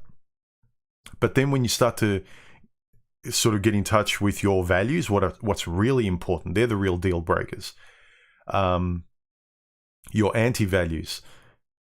An example was one of my big deal breakers when I was young was like, I don't want a woman who smokes. But then later on, I had a great relationship with a girl that she smoked, but she was great in all other ways, or almost all other ways. She wanted children and marriage and stuff. Later on, it was revealed to me she basically was honest about it. She was kind of trying to live without it because she wanted to be with me, but then after a while, her dams broke and she just needed it. But that was an example. She smoked, but she was very respectful. So you find out what's really a deal breaker. Sometimes like something small like smoking, that's an easy one if nothing else works. So if you're not getting along, you're nervous, you can't talk to her, nothing quite fits, but you find them attractive and they smoke, it's like, nah, that's enough. So sometimes small deal breakers are enough, but really when you look at it, it's really the big anti-value deal breakers that are the things that you need to sort of see clearly.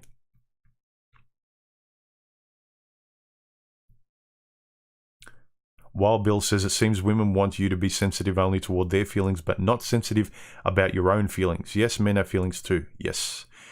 Tokyo Traveler, thank you very much for the donation. His comment or question is, if on a date with a woman, you could ask her only 3 questions to determine her worthiness as a partner, what would they be? Keep in mind, she doesn't have to tell the truth. Again, it's you, but certain broad ones are, get her to talk about her family, see how she talks about her father, so how she talks about the people in her life. So relationally, about the people who should be the closest, like the foundational things. It's different if these people in her life has treated her badly objectively. Like she says her mother always swears at her or hits her, kind of blatantly unfair stuff, that you can understand. But generally, get her to talk about and find out about her personal life, the people in it, not the things, the people. And then ask related things about like her job, how does she get along with her co-work. So ask about people in different ways, not specific questions.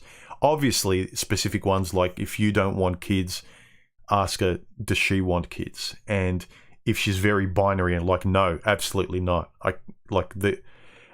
that'll settle you. But if she's vague, so specific ones like that, where you definitely don't want something in a relationship, or you've had that problem in the past and you definitely can't live with that problem, it wasn't related to that person, but the problem itself, ask those questions if they're specific. But generally ask her about questions related to important relational parts in her life. Family, friends, jobs, like big chunks of her life where she has to relate to things or people, and are they in line with you? None of this chit-chat. You don't talk about politics or relationships or religion. It's like, no, you talk about it all. Otherwise, you're wasting your time. Most of the advice out there, what they tell you don't talk about it, is exactly probably what you should talk about.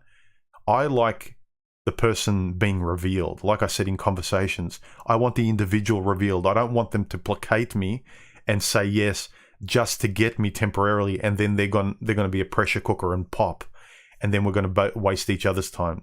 There's nothing worse than feeling like, why did you waste my time and your time where you were really this person and you were hiding it? It's like, oh, well, because I wanted to be nice. I didn't want you to leave. It's like, at the start of dating, The trick is, as much as you like the person, override it by ripping band-aids off all the time. Rip every single band-aid off right at the start, and then later on you never have to anymore. That's where the stability and comfort resides. But if you're never ripping them off, and later on when you've committed, then you start ripping band-aids off and revealing parts of yourself that you know the other person doesn't like, that you haven't told them. It's like, hey, this is the real me now. Remember how I said nothing about kids? I want kids now, or I don't want kids now. You don't want to do that. Rip those band-aids off at the start. Do not give a flying F what they think about important things to you. Be civil about them, and even make jokes about them with a smile on your face, but let them know, this is a deal breaker for me. If you want this, this isn't going to go anywhere. I'm just letting you know. Because I really find A, B, and C important, or X, Y, and Z not important, or I do not want them one bit in my life. I will not tolerate them. I want this life. If you want this, we're not made for each other. If you want this, I'm not for you. We can have something casual. Friends with benefits, whatever your lifestyle is, but don't fool yourself into thinking you can make a stripper into a housewife.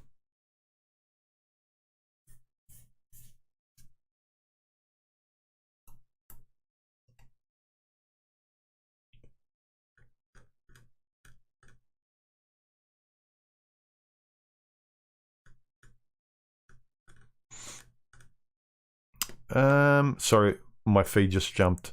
I may have missed a few questions. Mr. Highway says, I can tell Better Bachelor was an only child.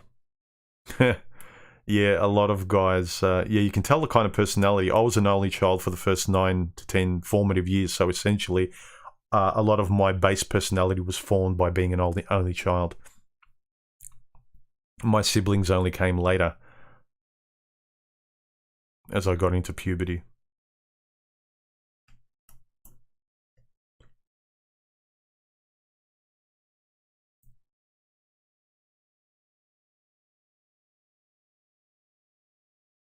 Mr. Highway says, you're wasting your life dating. That's a bar.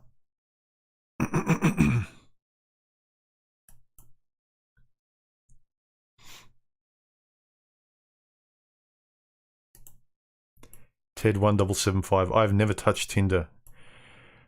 And I think you're all the better for it, man.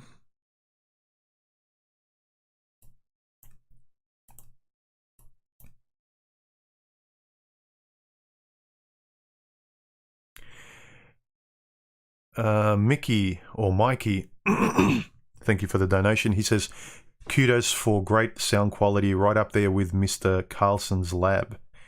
Who's that? I really am impressed with almost zero back noise or hiss. Love it. Thank you. Like I said, this microphone isn't my best, but it's my favorite. And you guys know what that means. Yeah, and as well as basically I've set up my mixer and I've added some more settings on Streamlabs as well, which helps with the sound, so hopefully it's coming through good.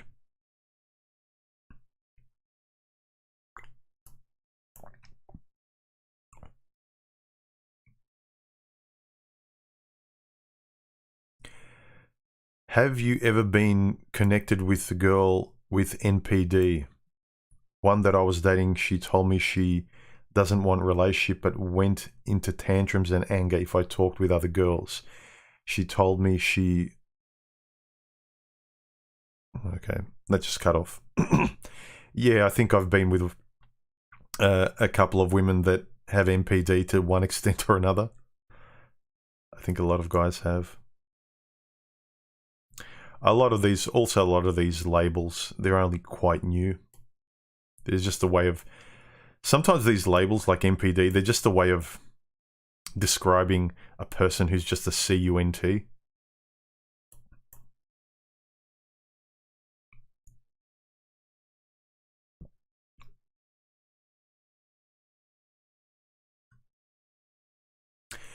Joey Karate, thank you very much for the donation. He says, my ex and I broke up last year, and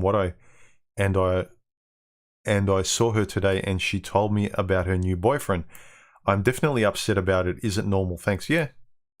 You've got a mate guarding instinct. You obviously cared about it. It's always hard to see, or odd to see, an ex with someone else because you're used to being there, and that picture hasn't faded. It hasn't been long enough to fade. So it's happened to me as well. You bump into an ex shortly after, even years after, and it's kind of very odd. It's odd seeing them, and then it's odd seeing them with someone else. Because when men are with a girl and they're in love with a girl, they really cement themselves in that sort of image, and then having it shatter when you see her with someone else, like, whoa, there's a memory. It's almost a low level PTSD.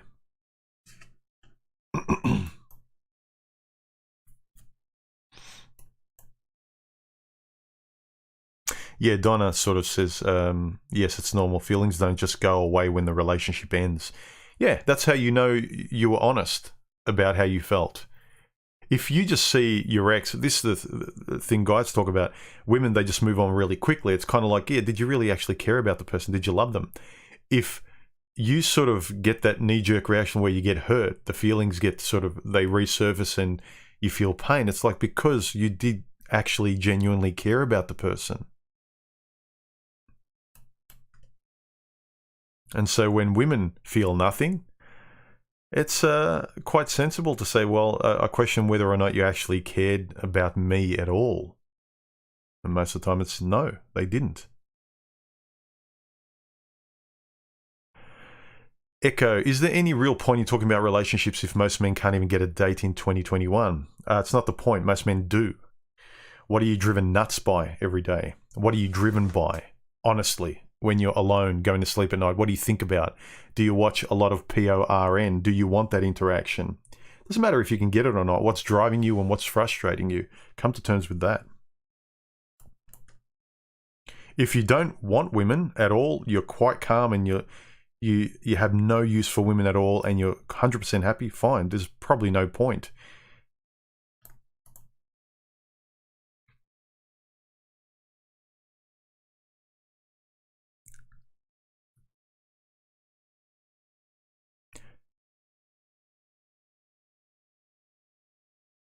Jerome says, I'm not sure what these talks are trying to achieve, human, other than revenue raising for you.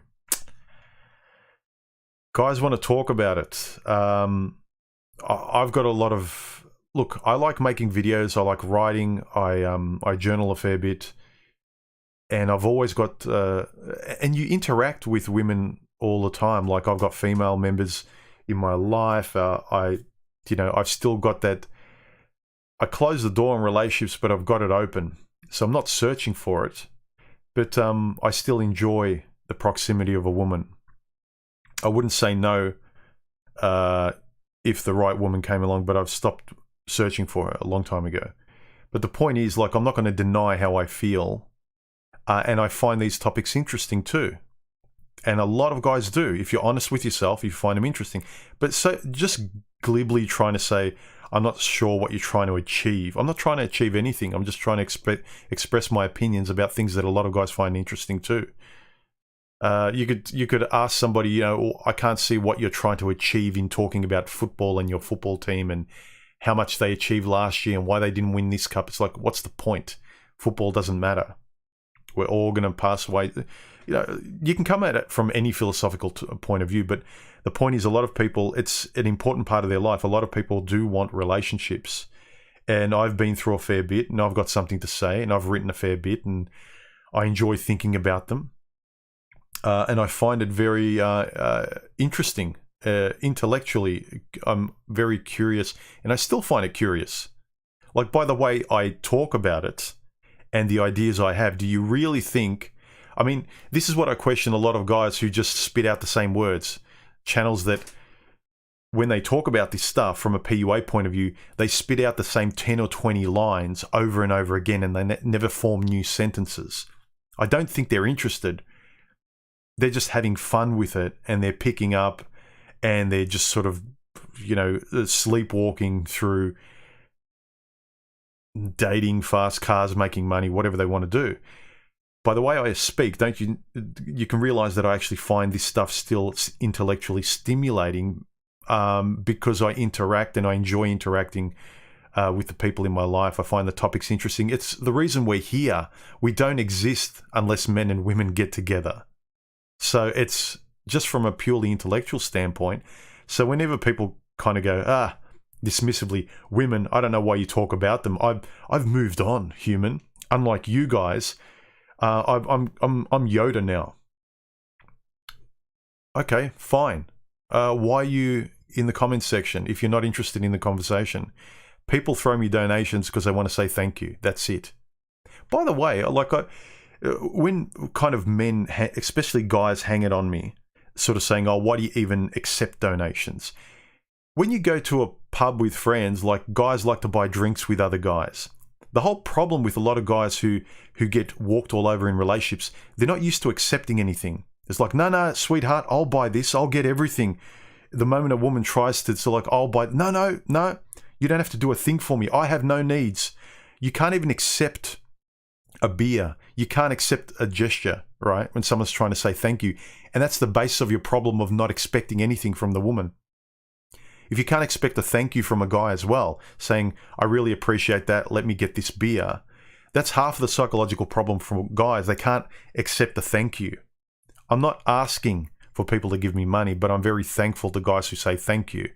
Because I know there were a lot of videos, and when I have conversations with guys that really give me something that I'm very grateful for, that I can take forward and improve my life and think about, I'm grateful. If I can thank them in some way, in person or with a donation, I do.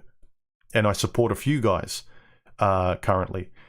But so if guys want to donate, and you know what donation is, I'm not forcing people to donate.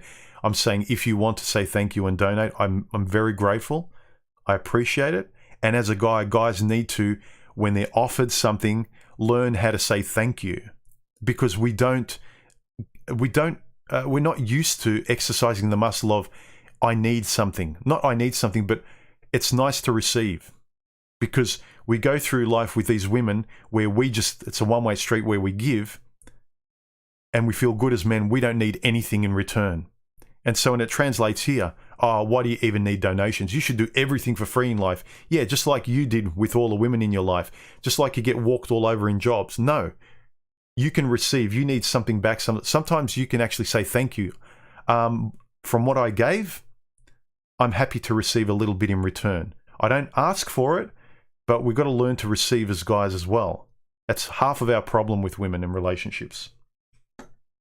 Anyway, enough of that rant. But yeah, you get a lot of guys like, oh, I shouldn't even offer people a way to donate. Really? When you go to a pub with your mates, do you pay for them all the time? Is that the friends you have? Or do you appreciate your friends reciprocating? When you offer something, they offer something. They shout the next round. You get a little in return.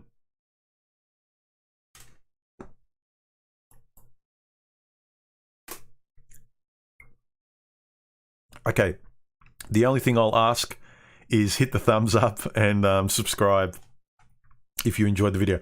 Hit the thumbs down if you didn't as well.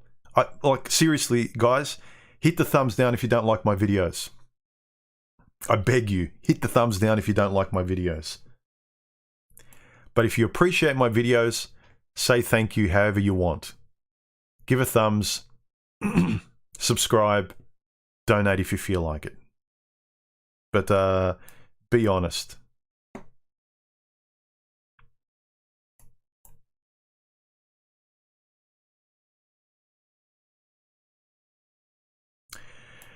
Wayne C., thank you very much for the donation. For your unforced, generous donation. Thanks for buying the beer, mate. Just because of that last video, really, not really viewed the female interaction in that manner before. Glad you appreciated it, Wayne. Ruskin says, hey, human, my ex went to Australia and married. Ooh. It's always interesting when you hear through the grapevine what one of your exes that you were in love with for a while and you had a long relationship with, where they are now and what they're doing. especially if they're happy, they're married or with someone, they got kids, and you go, "Yeah, that's exactly why it didn't work with us. That's what they needed. That's the kind of person they needed, not me."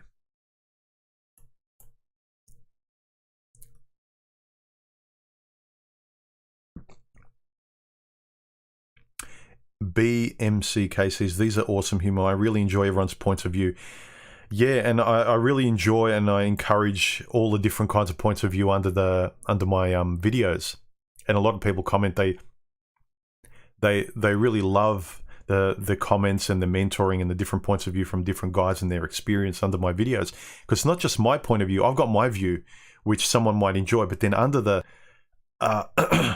under my video, there's guys writing their stories in relation to that topic. Imagine it's such a nice wide variety of points of view, and one of them is going to kind of hopefully maybe resonate or fill in some gaps or give a guy something to chew on to hopefully help him go forward and think about things and act differently.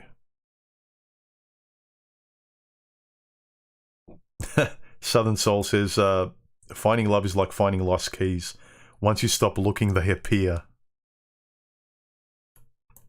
That's that counterintuitive thing that doesn't make sense to guys, because we have to actually ask women out. If we don't ask or want or act, it doesn't happen. But then we're supposed to pretend that we don't want it while we want them. Be disinterested while you're interested. Act like you don't care, then she loves you. It's very, very counterintuitive.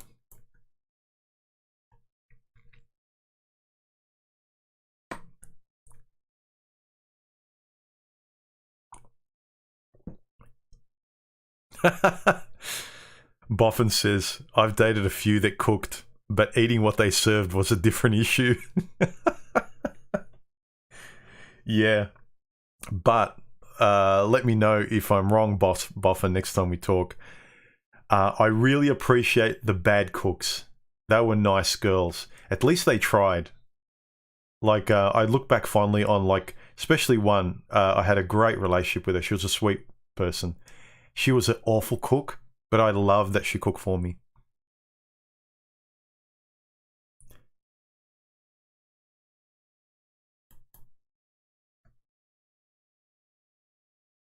Fortis says, a question for me. Progressive vocal, trance, or chill?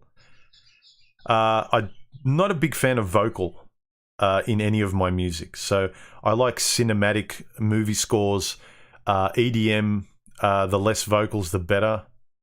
Because a lot of the time the women's vocals in the music, she's trying to sort of stand out a bit too much.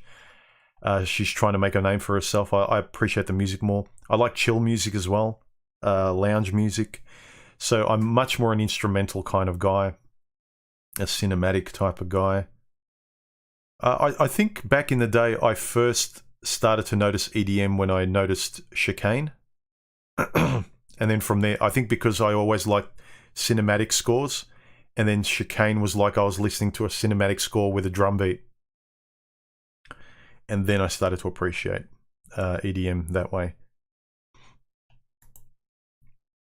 But yeah, I listen to all sorts of music depending on my mood. Predominantly, though, if I can sort of say what I listen to the most, it's cinematic movie scores, atmospheric EDM, lounge music, chill music, things like that. Yeah, but not so much vocals. But then there are some.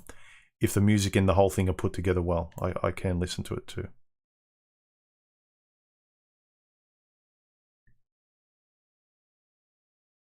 Metal Botanist says, I'm convinced women can't feel empathy for men. No, I don't think they can. Except maybe mothers for sons. That's sympathy. I think, but I think also women, their son is really part of them as far as they can see it. So they're not really loving another person. They're loving themselves because it's the only one of the only ways they can actually love something outside of themselves, which is so closely connected to them. Whereas men, they almost exclusively love everything outside themselves and not themselves at all, which is half the problem today.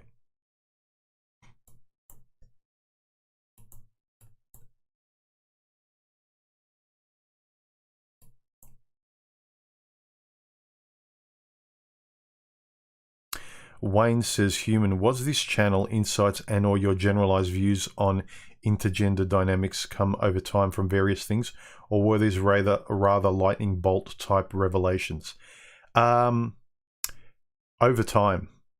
But over time there were sort of points in the chronology where kind of there was a spike. There was a big moment where I learned a lot. Like there were religious moments where just a lot came all at once. There were times, you know, especially after a heartbreak, someone you cared about, they ghost you or they leave you or they betray you or your world goes from, it gets turned up. There's a lot that you need to figure out right away. So generally though, it was progressive. It wasn't one lightning bolt moment. It wasn't the Eckhart Tolle, I was completely asleep and then the next day I was like completely like I knew everything and I wanted to know everything and I became a different person. So it was gradual.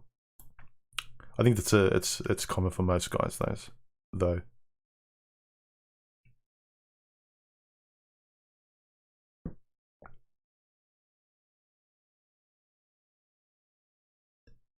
Wet Palette Warrior, he asks, can the smartphone as a conduit for attention for women be considered a contributor to a reduction in female pair bonding with other women or with men? I'm assuming you're saying with men. The phone will give her more attention than a single man ever will. Okay, yeah, with men. Yeah, I'd agree. Women love the attention of being sought after, the kicking of tires, the dating. If they have to settle for a man, they're always probably going to be thinking, well, no, the reality of a man or a relationship, a flesh and blood person, is boring compared to the potential romantic fiction you might have while dating. Like, you're never gonna get your fantasy. Very rarely it's gonna come close. It's always gonna be different, and it'll never live up to, especially if you're a woman whose standards are so fictionally, through the atmosphere. It's like ridiculously high that no one will meet, and that's your standard. Every man is going to be disappointing, and you're always going to want to go back into the pool of potential finding your Prince Charming that doesn't exist. So I think it exacerbates it. Yeah, it contributes to the reduction of male-female pair bonding.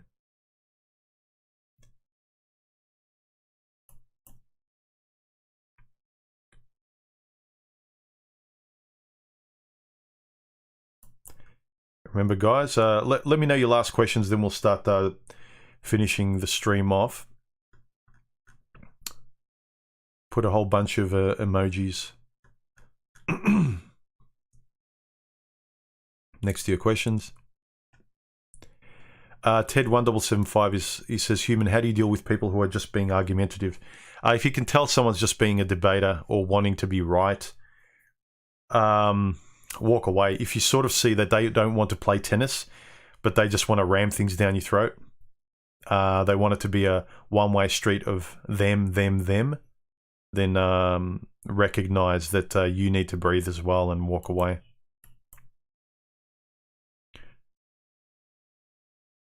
Anthony says, women cannot sympathize. Nope. Women can't empathize, that's for sure. But some women I've seen, they can sympathize for a time, some more than others. So that's the trick. But it's kind of why. But really, why you need them to. That's the important question. I said, can women sympathize?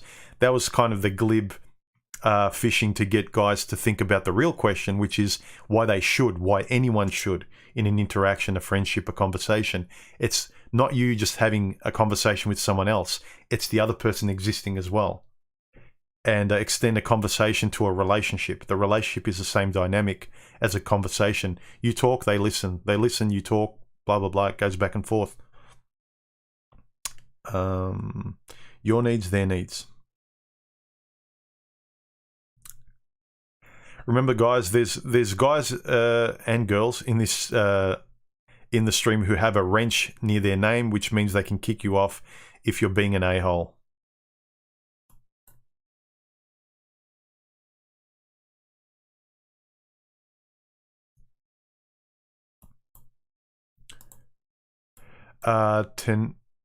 Tenhauser Gates says, "Hi, Human, I love your channel. My previous girlfriend used to compare my behaviors and characteristics to those of her ex-boyfriend, a damaging point scoring tactic. Have you experienced this?" Not really. Look, I talk... I've had one or two women I started to date. They weren't quite sure if I was still hung up on my exes, but then they realize if we're talking about relationships, I reference what I experienced. And a lot of times I don't even mention the names of my exes, even to the girls I'm with. I like to, if we're on the topic of something we're talking about, like betrayal or how men and women are, I can talk about it and then also reference an experience I had. And then they realize, and I clarify to them, is I'm letting you know who I am through my experience with somebody. But I don't like judging my girlfriends to my exes because I don't want to be judged. I don't want to give my exes revenge on my future relationships. That's one. And two, I don't want, the ghost of an ex-partner to be coming through the girl I'm with. Like, judge me as me. If there's something I'm doing that you've experienced before that you need to address, that's different. But you're not trying to relive an old relationship through me. That's the point. Spec Ops, thank you very much for the donation. He says, great content, stay on your grind. Thank you very much, man. Thanks for supporting the channel.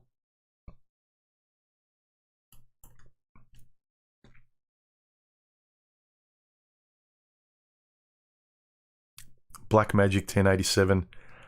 Does that mean you actually have a Blackmagic camera? Blackmagic 1087. He says, Human, it's Father's Day next week, so I asked my mum what is she going to cook for Dad. She replies, I don't cook. Cringe moment. Maybe, look, benefit of the doubt, maybe she's got other great qualities. Only you know.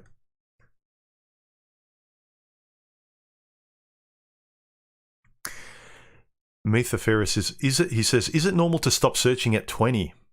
I don't think so, but I'm not saying you shouldn't. This is the scary thing today in dating. 20-year-old guys have had enough. They don't want a girlfriend. It's too dangerous. It's too hard. There's just no relational way to fit anymore. That's the hard thing.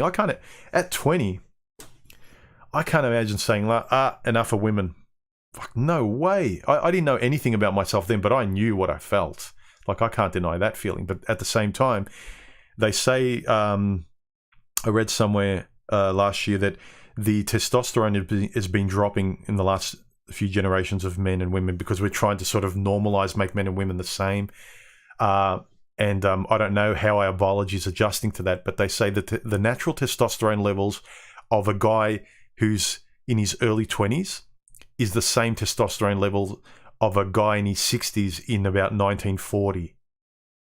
So that's really scary.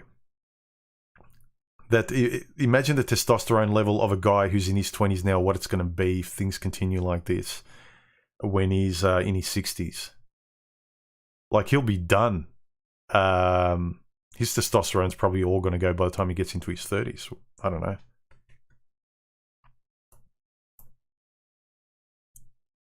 Yeah, to people kind of who ask, what am I trying to achieve in my channels? I'm talking about the same subjects. Like, I know a fair bit and I find them interesting. I'm like Stallone, who keeps making Rambo movies, Rocky movies, Expendable movies. I love doing it and I'm good at it. I want to make videos and content, and I'm fairly knowledgeable about this kind of lane of conversation. So, and I like doing it. No one's forcing me to. I'm not trying to achieve any master plan. I'm trying to enjoy my life and have interesting conversations about, I think, a topic that's not only important but essential to people understanding, especially if they want families or getting together or just relating to other human beings. Even if you just want to sort of tackle the sides I've talk about in terms of like developing your own moral philosophy and your ethics and your boundaries and knowing what you want in life, minimalizing yourself so you have a cleaner life going forward, wasting less time, things like that. Thinking better. That's probably one of the major things, because I'm interested in thinking better, speaking better, and being a better person, simplifying my life and living more honestly in accordance to my ethics and my values. So that's kind of what I want to communicate. And like I've said, like a lot of guys, if they can kind of get women right, if they can kind of, you know, tame that big beast, everything else sort of becomes easier in their life to understand. But that's the predominant sort of thing that they have to tame in themselves.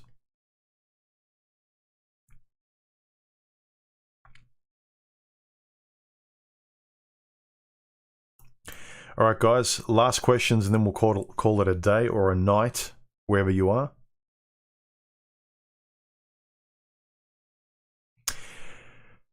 Produceman30 says, I have not dated or had sex for 15 years now, and I still listen to Human. I feel like a kid again, not really remembering what sex or love even feels like. Yeah, it's interesting, even if you don't care too much about dating anymore.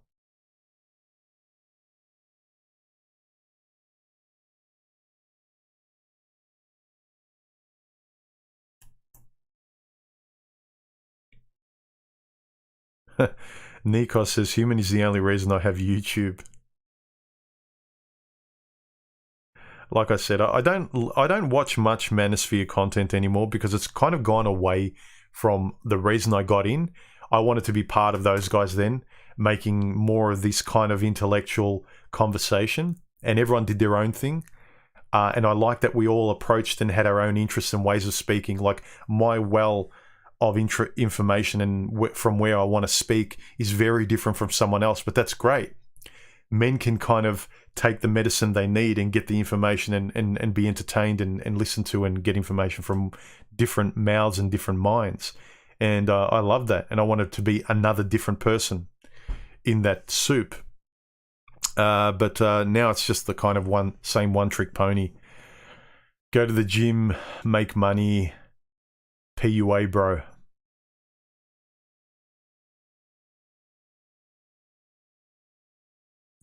Yeah, Dan says you don't have to defend yourself to stupid people. I know. But it's also for those people that kind of might have just found my channel. But it's also to... It's also like I like revisit. I like to have an answer of where I stand for things, and I like to voice it. I also, if I believe in something, I like to voice the opposition to. So I'm not sort of insecurely defending myself. I'm just kind of letting you and myself know by voicing what I think. But you're right. I don't have to defend myself to people who, especially, they don't care. They're just being trolls, or they're being very dismissive.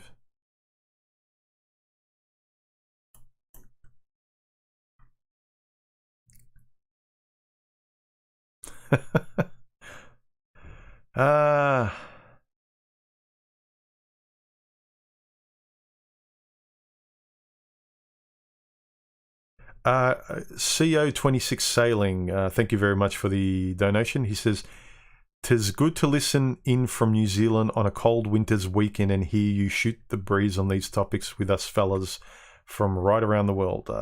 And thanks for tuning in, guys, from right around the world. I actually, the night before, I kind of think, I have to set the alarm for this stream, but I want to do it.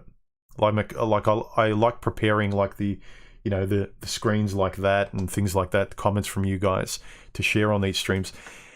I don't like waking up, being forced to, but then once I start, I love hanging out with you guys as well. Ted177 he said, I thought Humans would be into a band like Slipknot.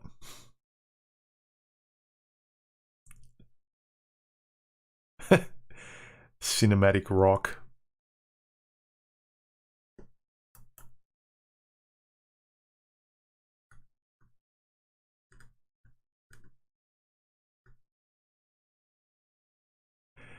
D. Gordine says, Human, could you listen to 50s and 60s jazz? Oh, yeah. I do listen to that kind of music sometimes when I'm in the mood, when I'm sort of cleaning the house or doing dishes and stuff. I like that old black and white elevator kind of music. I love it. It's really soothing. I'm not a big fan of jazz that's all over the shop, the experimental stuff. I really haven't got an ear of appreciation. I like rhythm, but I don't like the dibbity babba, you know, that kind of acrobatic stuff. I like rhythmic music.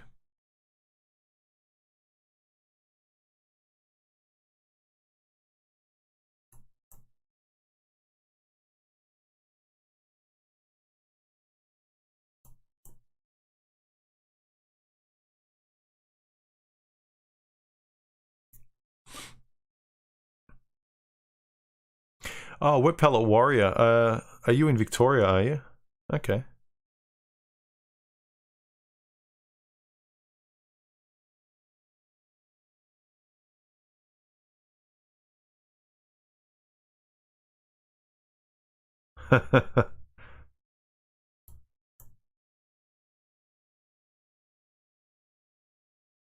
Phil says, is cohabitation always bad? Again, even marriage, like I don't want it, but if what you want is what you want, the best way to do it is with your eyes open and take your time until you're objectively, like, give yourself the advice you give your best friend if they were rushing into something. Take your time.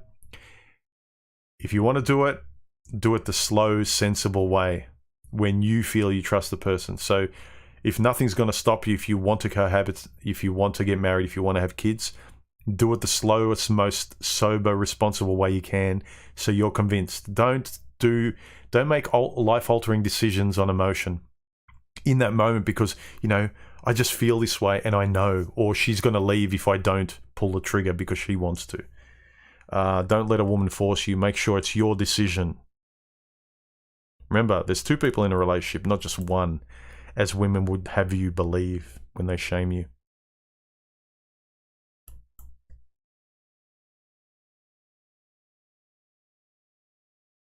Any more questions, guys?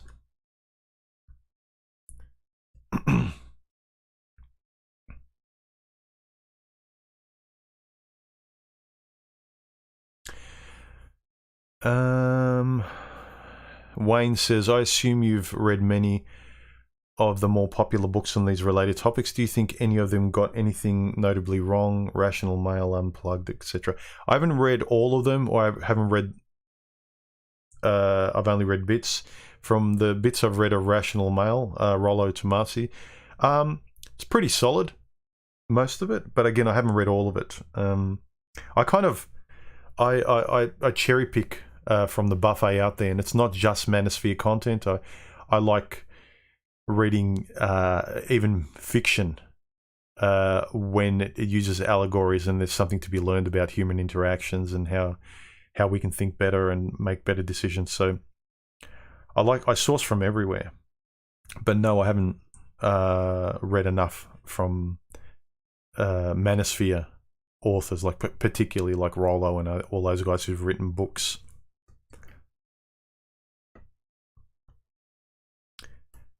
Dale, who is your favorite philosopher? Off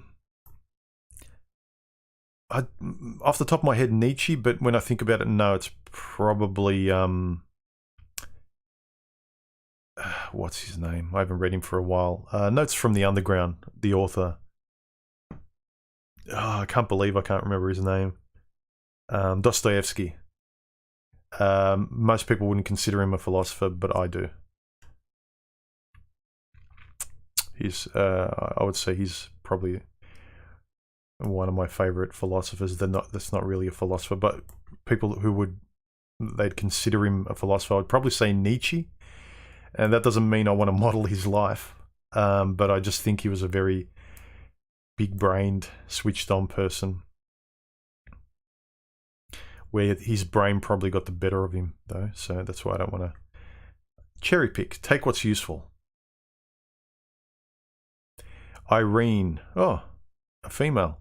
Thank you very much for your donation. She says, sorry, she says, I like your intro video to your YouTube channel about becoming more introspective as a man.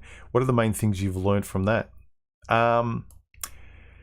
Knowing where I stand, less fear. I don't like being afraid. I don't like being unsure. I found that the more you know about where you stand and how you can speak that, you enjoy your life a bit more. So that's why I like that perspective. And I encourage men to think better, not in a self-destructive way, but to really try and answer the questions honestly. Don't sort of gloss over them and excuse yourself and go back into old modes that are just going to create more pain. Reflect and be honest. Simplify your life. Learn to answer your questions. Writing and journaling is the best way. And then learn to speak. And once you start thinking better, learning how to speak the way you think will make your life better. And you'll form better friendships. You'll learn how to discern between bad and good people, bad and good relationships. So know thyself and speak from the position of knowing yourself better, clearly.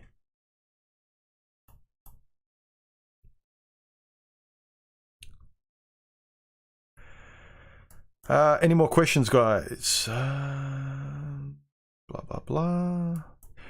Joey Karate says, don't listen to these haters. Keep doing what you're doing, brother. Thanks, man. I'm having too much fun making videos. Look, if I didn't enjoy making videos, I might have petered off and maybe only chimed in when I had a really big idea that I just needed to get off my chest, as a lot of guys do, and then they eventually end up leading. But I'm one of those guys, I love creating stuff. I'm a creative at heart. I just so happen to have a lot of writing and thoughts on these subjects that I can always put into my kind of cinematic filmmaking video obsessiveness, you know. So I've always got something to put into my content and making videos. So I'm really enjoying making videos, the audio, all of this sort of interaction. I like the results of what come out of it. So I like the conversations. I like these streams. But the technology and making the stories and producing the stuff to give to you, that's my juice. And then this is like the icing of the cake afterwards. But then from this comes more content. Like I said, I had a discussion with Karu and Boffin the other night that gave me an idea for another video. So these conversations, they're fertile for more discussion, more videos, more creativity. So it's good stuff. I like it.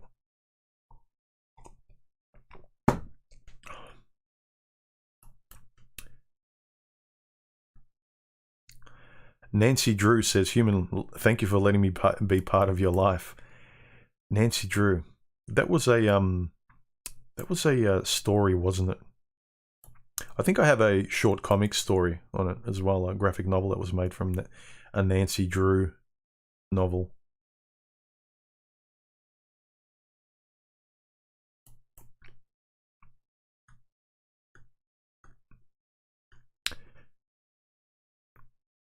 Feral Male says, never argue with idiots. They will just drag you down to their level and beat you with their experience. Yep.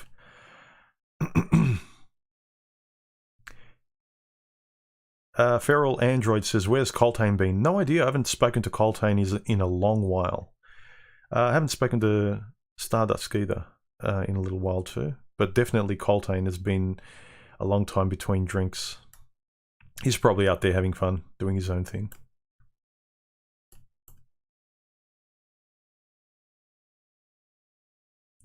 Yeah, Ted1775 says from quotes from Richard Grannon, which I highly recommend you guys watch.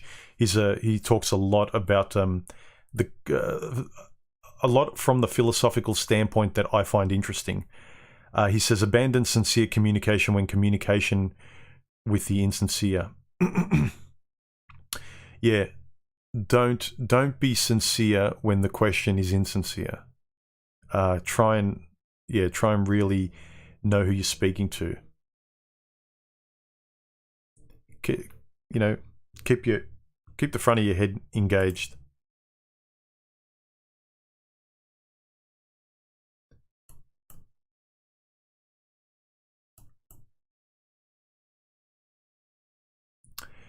Tyrrell Dragoon, thank you, human. Now it's time to get some sleep. Yeah, it must be about like 4 or 5 in the morning for you. Go get some sleep, man.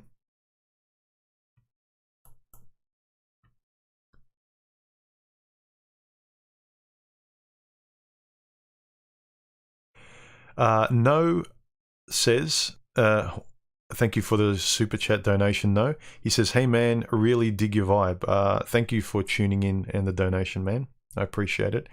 Hit the like button, hit subscribe. I know I'm a broken record, but the more interaction you have with my channel, even give me a thumbs down if you want. The more you interact, the more my channel, the YouTube bot actually sees that people are engaging with it. That's what they want. So they can feed you ads. Sorry, that's their platform. They want to, and that's what we have to understand. Like some of the people, it's like, oh, you put ads on. YouTube have the right to put ads on any video, even if you haven't monetized now. It's been that way for a little while. So it's their platform. We're taking up their bandwidth. It's no longer just free content. So they've got to make money on their platform. It's their house. So you might have to tolerate an ad here and there, but it's just the way it is. Wet Palette Warrior, have you read much of Aldous Huxley? Not much, but what I have read is pretty good.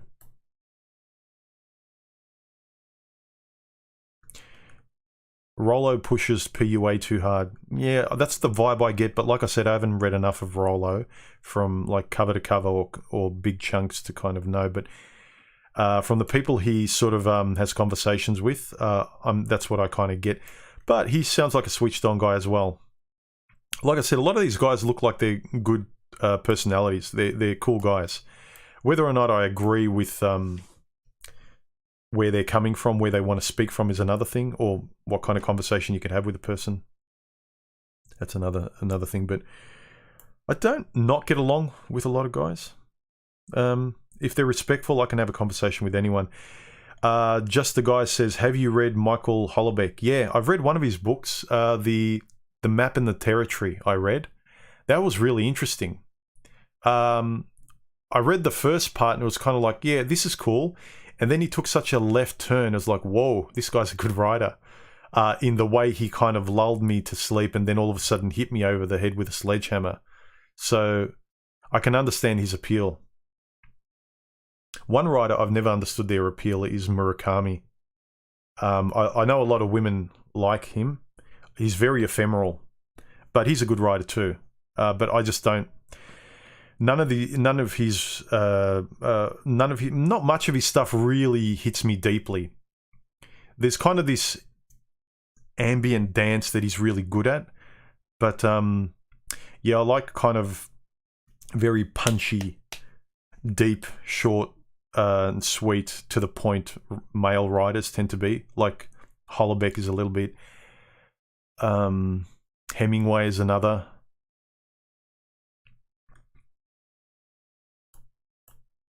Jim Goad is another. Kim SMFS says, hey human, morning from India. I'm glad that I found your channel. I'm glad you found me too.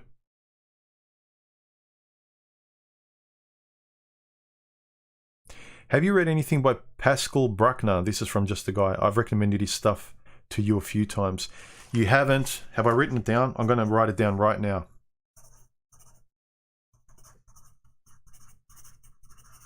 I may have actually looked him up, but I haven't actually followed it through with reading anything like a chunk to absorb him. So I've written it down now.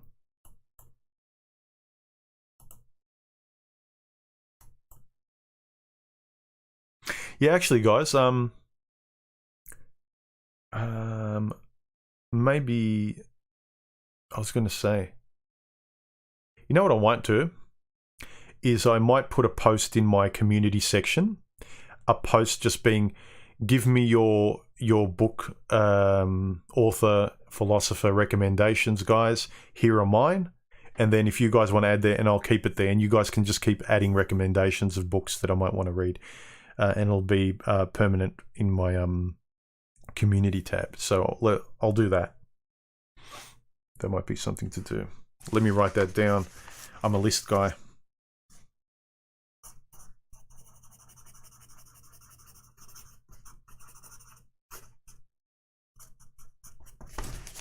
All right.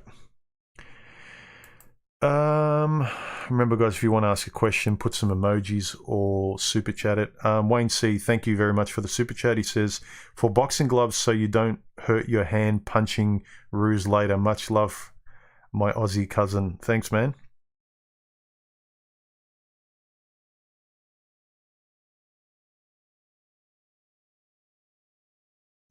I think it looks like a lot of people are going to bed. Maybe it's a good, it's a sign I should wrap up. So unless there's any more questions, guys, let's wrap it up. I'll go through the last few.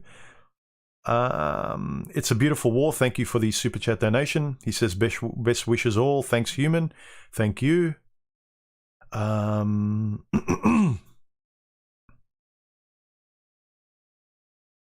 Error 404.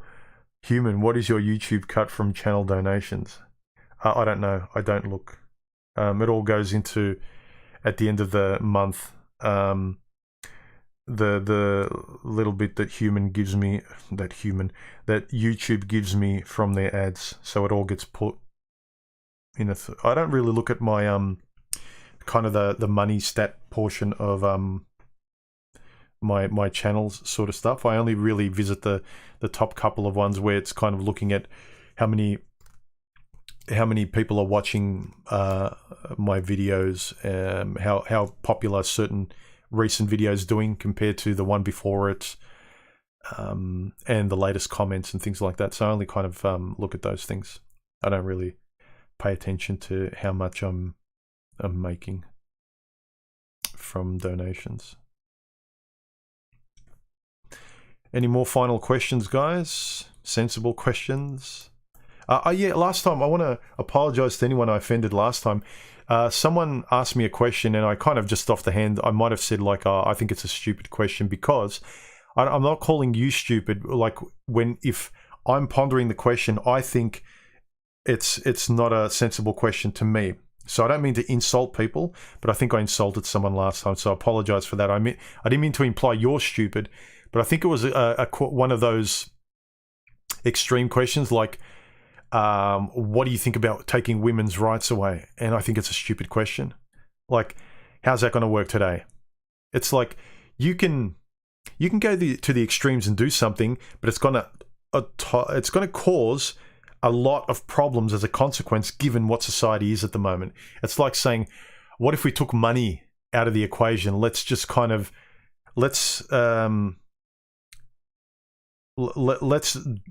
in what are they called? Those electrical bombs where they short circuit. Like, let's get rid of technology and we'll put society right.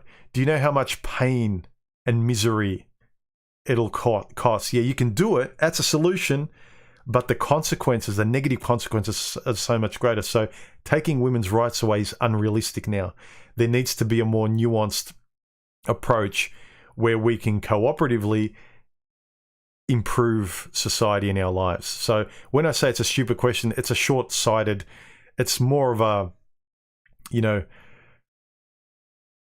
it's more of a youthful kind of fun question that I know is serious, but I don't think it's a real solution. That's what I'm saying. So remember, guys, unless I'm calling you stupid, if I call an idea stupid, it's the idea. It's like women. When I'm talking about women, I'm not talking about you, the lady that's watching it. I'm not talking about you, Karen. I'm talking about women, the average woman.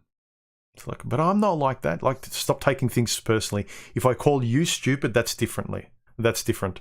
So I apologize if anyone took it that way. But if I think something's stupid, I think the thing is stupid. I don't think you are stupid. And I hope the way I speak kind of reflects that too. I'm justifying myself a lot in today's video, but I'm doing it for clarity. Again, I'm speaking so I can clarify myself, and I think it's important to clarify and really be clear in communicating how you think, and not so much that people, like I'm wanting people's validation. I want to be clear for my own sake, and so I communicate clear and I justify myself clearly for myself, not so much for, oh, please love me. It's not that. Okay, final questions.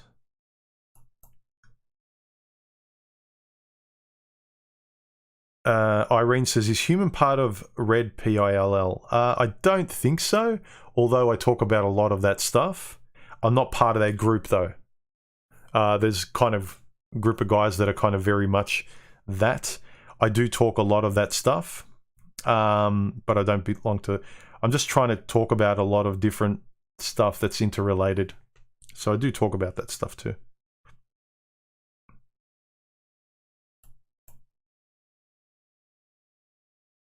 Yeah, EMP was the word I was looking for. Thanks, Omega Sigma.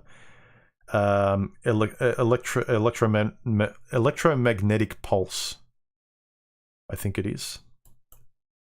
Yeah, we can't just drop a permanent electromagnetic pulse and get rid of everything. We've got no internet, cameras don't work anymore, our digital cameras, TV doesn't work. Let's all just kind of wander into the street and look blindly at the sun and go, okay, now we need to interact differently.